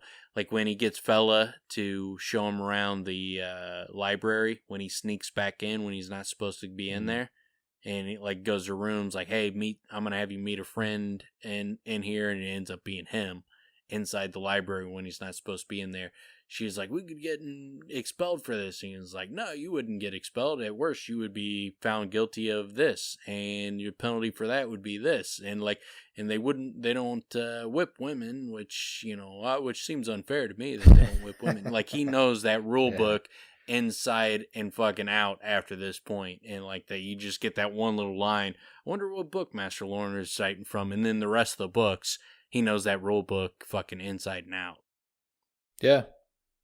Yeah, you're right. That's interesting. Because I picked that up this time too, where he mentioned that, and it's a pretty good connection. It's a nice little side touch that doesn't ever talk about him reading the books, but he clearly has. Yeah, which just shows you his fucking personality. He's like, all right, what kind of trouble can I get into?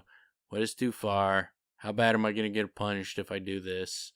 Like, he goes and fucking memorizes their fucking penalty book to see what kind of trouble he can get himself into. That was kind of the bit what you just mentioned though about Kvothe and questioning, like, that was kind of my biggest question that I had after, because it does seem to just be left at, well, I guess he's more powerful than he thought, or that most people would expect.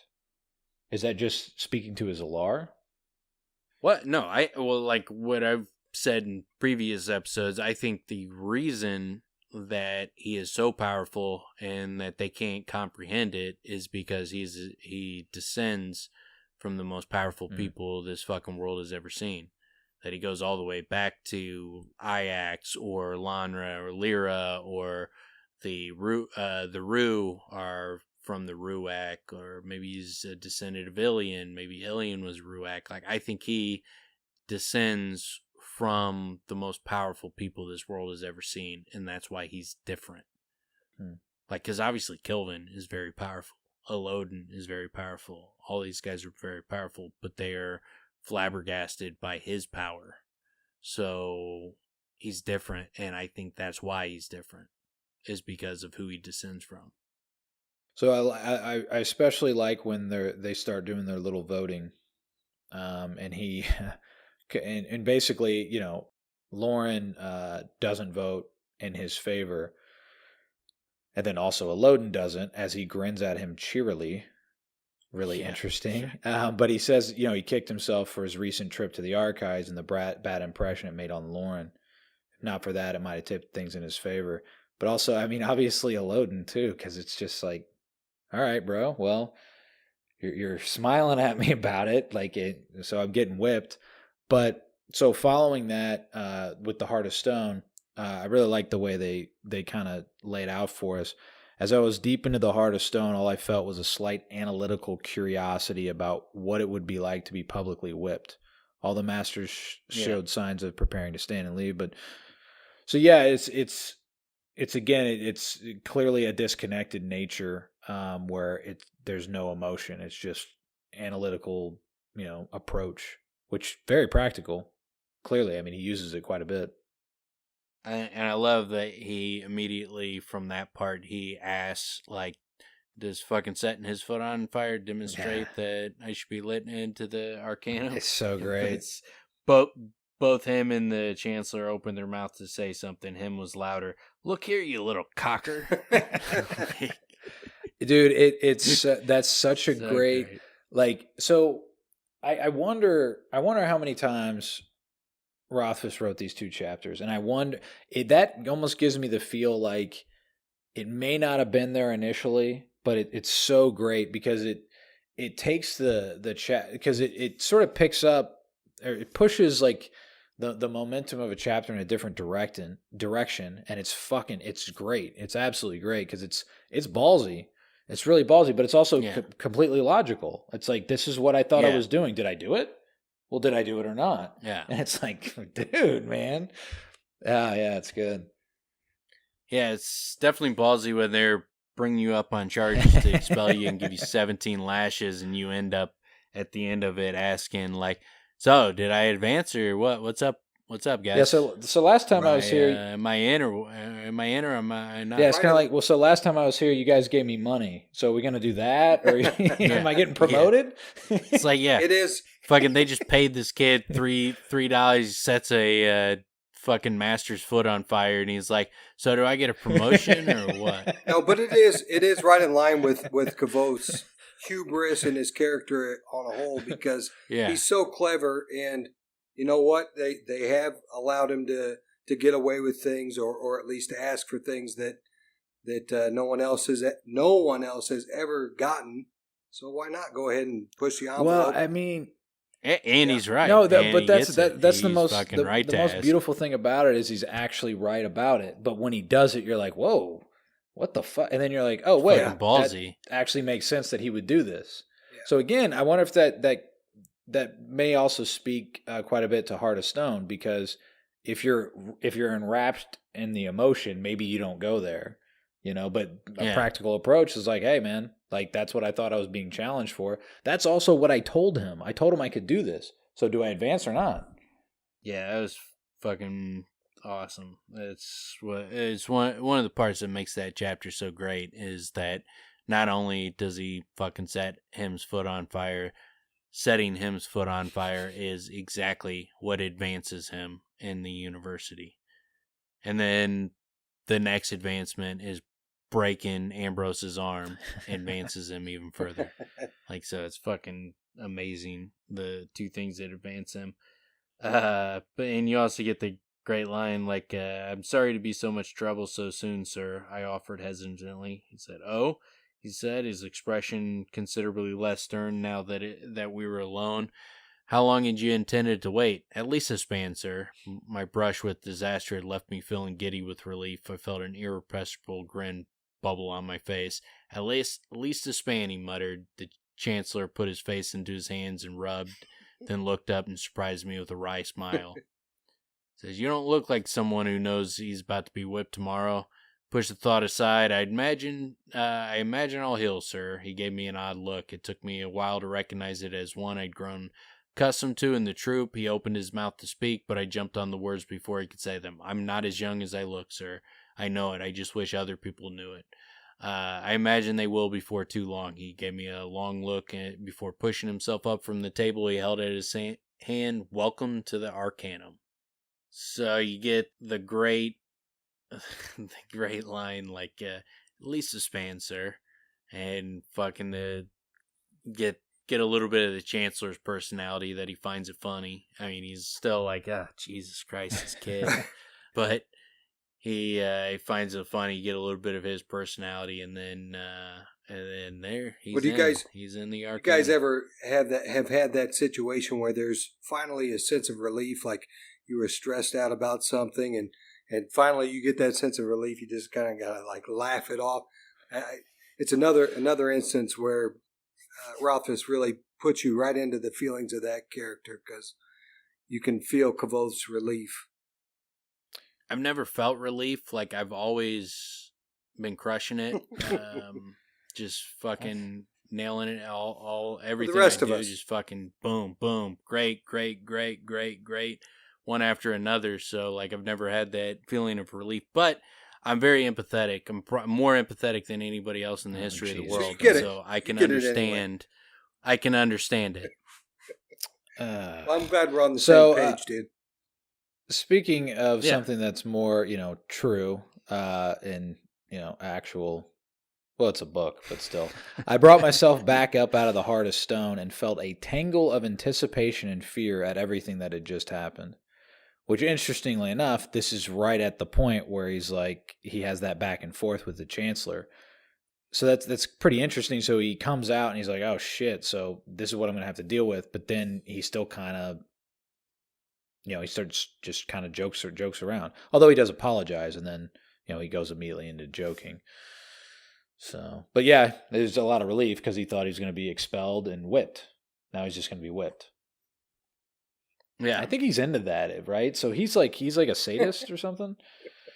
Yeah. It's part of his thing. Yeah, He probably likes it. super into the whipping. How could you not like it? It seems painful. I think that doesn't sound fun. The pain and pleasure zones of the brain are right next to each other, so it's easy to get lost in them. So I've never felt that. The pain sucks. I don't like it. It was interesting where so he does leave, he does walk out. Simon or someone touches him on the shoulder and he jumps and he flips out. He's like, rah, or at least how he says it, howling, scratching, biting blur. That had been my only method of defense in Tarbine. Yeah. I love picturing what that looks like. He just looked like a fucking pure panic. Jesus. It reminds me. Fucking don't sneak up on me. I don't like when motherfuckers sneak up on me. It reminds me when Mac turns around and punches people in the face when they touch him on the shoulder. Yeah. Oh, dude, like you could watch videos on YouTube of people like jumping out of boxes and stuff to scare people and just get jacked in the face. Yeah. It's fucking hilarious. It is hilarious. The best is I love it. The best is when it's like some karate guy, and so when you scare him, he immediately goes into that stance with both hands straight up. Yeah. It's hilarious when they get like smoked in the chin and get exactly like knocked out cold. Say. Yes. That's exactly what I was about to say. I love it every time the person gets hit because you asked for this. Yeah. That is what you just did. This is what you created for yourself. They're a bunch of hems, man. Yeah. They expect that the person's going to jump and run away, and they forget that there's a significant portion of the population that has that fight instinct and will fucking throw a haymaker when you jump out at them. It's like you always say, Dan, you can't forget that violence is an option. Yeah, yeah. Well, and again, it's one of the few times that you can't really hold them accountable. No. Like, what are you doing? You freaking yell behind me? What did you expect to happen? Oh, you thought it was going to be funny? Well, is it funny now? Yeah. My wife likes to sneak up and scare me. I'm not sure if I'd be do you think I could get away with it? Think it hold up in court? Yeah. No, I don't think you should punch her. I think you should restrain yourself. Your Honor. Yes, I think you should. She snuck up and scared me. Yeah. I don't think that's going to be. I don't think that defense is going to hold up very well for you. I think it's going to be a bad move.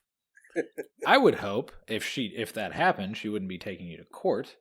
But maybe there were some other things you did that sort of forced the hand there. Just don't cold cock your wife, and you don't have to fucking worry about it. Well, she wasn't sneaking up on me and scaring me. Yeah. Fucking trying. You fucked that up now. You just put it on a podcast that is fucking premeditated. So you got no defense now. She's gonna fucking be playing this tape in court, and you're going to fucking jail. So don't do it. I haven't given you my audio yet. Yeah, yeah. But that, the only other aspect of the chapter is, he goes back and he gets his new room, but there's not really much comment on it other than a little bit of some of the kids are jealous of him. Yeah, it kind of fits with what one would expect. But I like that he gets the applause and everything, all the dudes in Muse, because again, everybody hates him. Yeah, and just the absolute legendary status of that story. I mean, it's fantastic. The whole everything, the whole way it sets up, what he gets away with, the fact that he gets promoted out of the whole thing, it's fucking great, man. That's great. It really is. It's very satisfying reading every single time. And again, so that goes back to what we were talking about, the rereads, and how I mean, there's so many books that I've read. There's not that many books that I've read multiple times. There's certain ones where there's a huge payoff in the first read that does not come again in the second read. There's certain feelings and things that, you get again out of rereads, but no, it's usually the opposite. When you reread something, I find it's usually the opposite. Like it's not as enjoyable as you remember. Well, it kind of depends. Yeah, I think it kind of depends.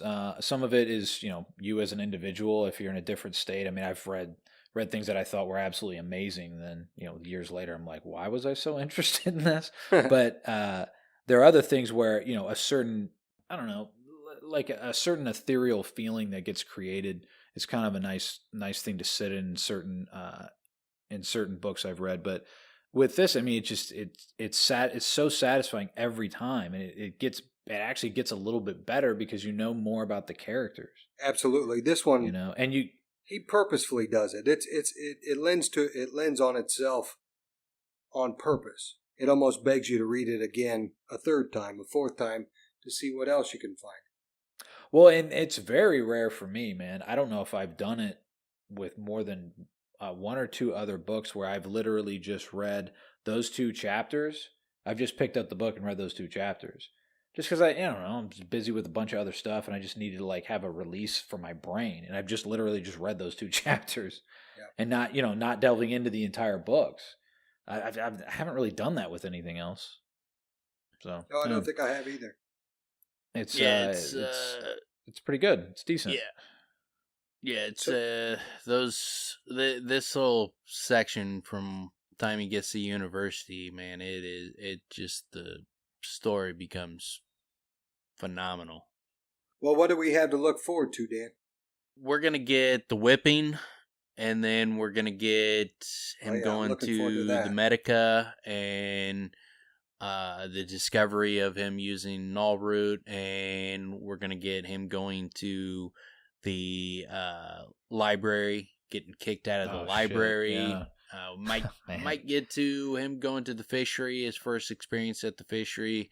Then after that, it's an interlude. I'm not sure exactly how far we'll get, but those are in the next chapters coming up. Some good stuff, like the whipping is really entertaining, and the hardest chapter that for me to read is when Ambrose fucks him over. Yeah. And I was going to say the same thing. It's hard for me to read every fucking time, and we're going to definitely get to that. Yeah, Ambrose really, really gets to another level of just absolute prick.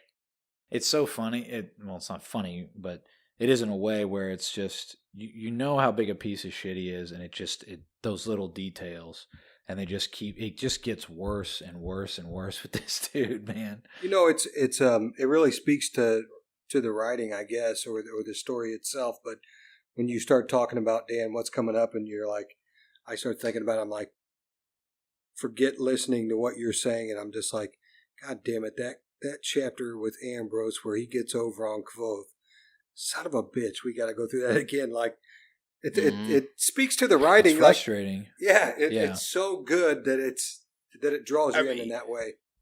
It's one of those chapters, not quite as severe, but like, on Song of Ice and Fire, I'm not going to give spoilers to people who haven't read it, but like just when you get to the Red Wedding, that is extremely, extremely fucking difficult to, like, when I go back through that series, like, it's very hard to read through all that. Just like, the anticipation. Just as it's, step by step, everything, like when I know it's coming and I see all the mistakes and all that kind of shit, it's very similar where it's like, I'm reading it and I see the mistakes Kvothe's making, and it's like, dude, no, just fuck, all you had to do was just, if you fucking just didn't even go in there, if you did this different. Like, it's that same reaction, obviously just less severe as, compared to that series. Well, and it's again similar to what we just talked about. It's a confluence of a lot of different things all having to align together. Ambrose is a big piece of shit, but he doesn't get this opportunity if Kvothe hadn't, hadn't drugged himself, right? So he doesn't have his wits about him. So he's bringing in all those other extra elements, and part of that's Kvothe's. Part of it's his. I was going to say hubris, but it's not necessarily because that wasn't the only reason why I used the null root. But yeah, it's interesting to bring in those other elements as well. In terms of it's very interesting to read within a character's mind when they don't have their full capabilities. Yeah. Right. It puts you in a different level of a frustrated state. Yeah. Yeah. See, though, if I was a writer, obviously, like, those uncomfortable moments can make a story good. But what I would do is I would not write in uncomfortable moments, and I would make the story even better without it. Just fun the whole time. Yeah, just amazing. Just nail it. Boom, boom, boom. Everything's really good. It goes exactly the way you want, and it is still an amazing story. That everything works out, and it's amazing. Like, I would thread that line just perfectly, and So, but you got to be on a different level. Like, you got to be on a Dan level, and not on that Rothfuss Martin level. No, I got it. Yeah, like just Danielle below. Steele. Like Danielle Steele. Yeah, Danielle Steele. She fucking nails it. She nails it. And it's all fun and positive. And yeah.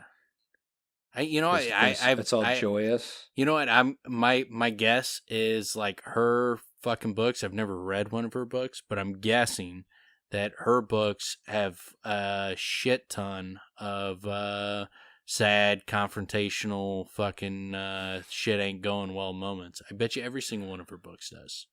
They all have to be good because we know her name, so they all have to be good. Oh yeah, amazing writer. Every one of them. Can't even deny it. And the and her Can't even base. question it. I feel like her base is very broad. How would she get published speaks to otherwise? every different type Did you of person. You say it feels like she has a broad face? Is that what you No, said? broad base. Her fan base is broad in its diversity. Like, I feel like men and women both, and just all kinds of different people like her writing. Yeah, like my mom. My mom. That's it. That's the only Yeah, person I know. that's it. That's all I got. I know. It's very that's the broad. joke. But that was the joke. It's very But broad. I do also agree with you. I I know. do feel like she would have a very broad face, like just massive, Yeah. like Minnie Driver type face. Yeah. Right? Yeah. Mini Driver. Yeah. Mini. broad face. All right. Broad face, broad. Anyway, all right. One of the few fucking hot girls that look like she got smashed with a frying pan. She's still good looking, though. Do you remember on Still good looking. Do you remember on Nintendo 64 at the beginning of Mario World, where you could, like, stretch his face out? You could really just take the jawbones and just really retch it, just pull them out wide. That's what I always got for her face. No, that never happened. That is your sadistic dreams. It's me, Mario.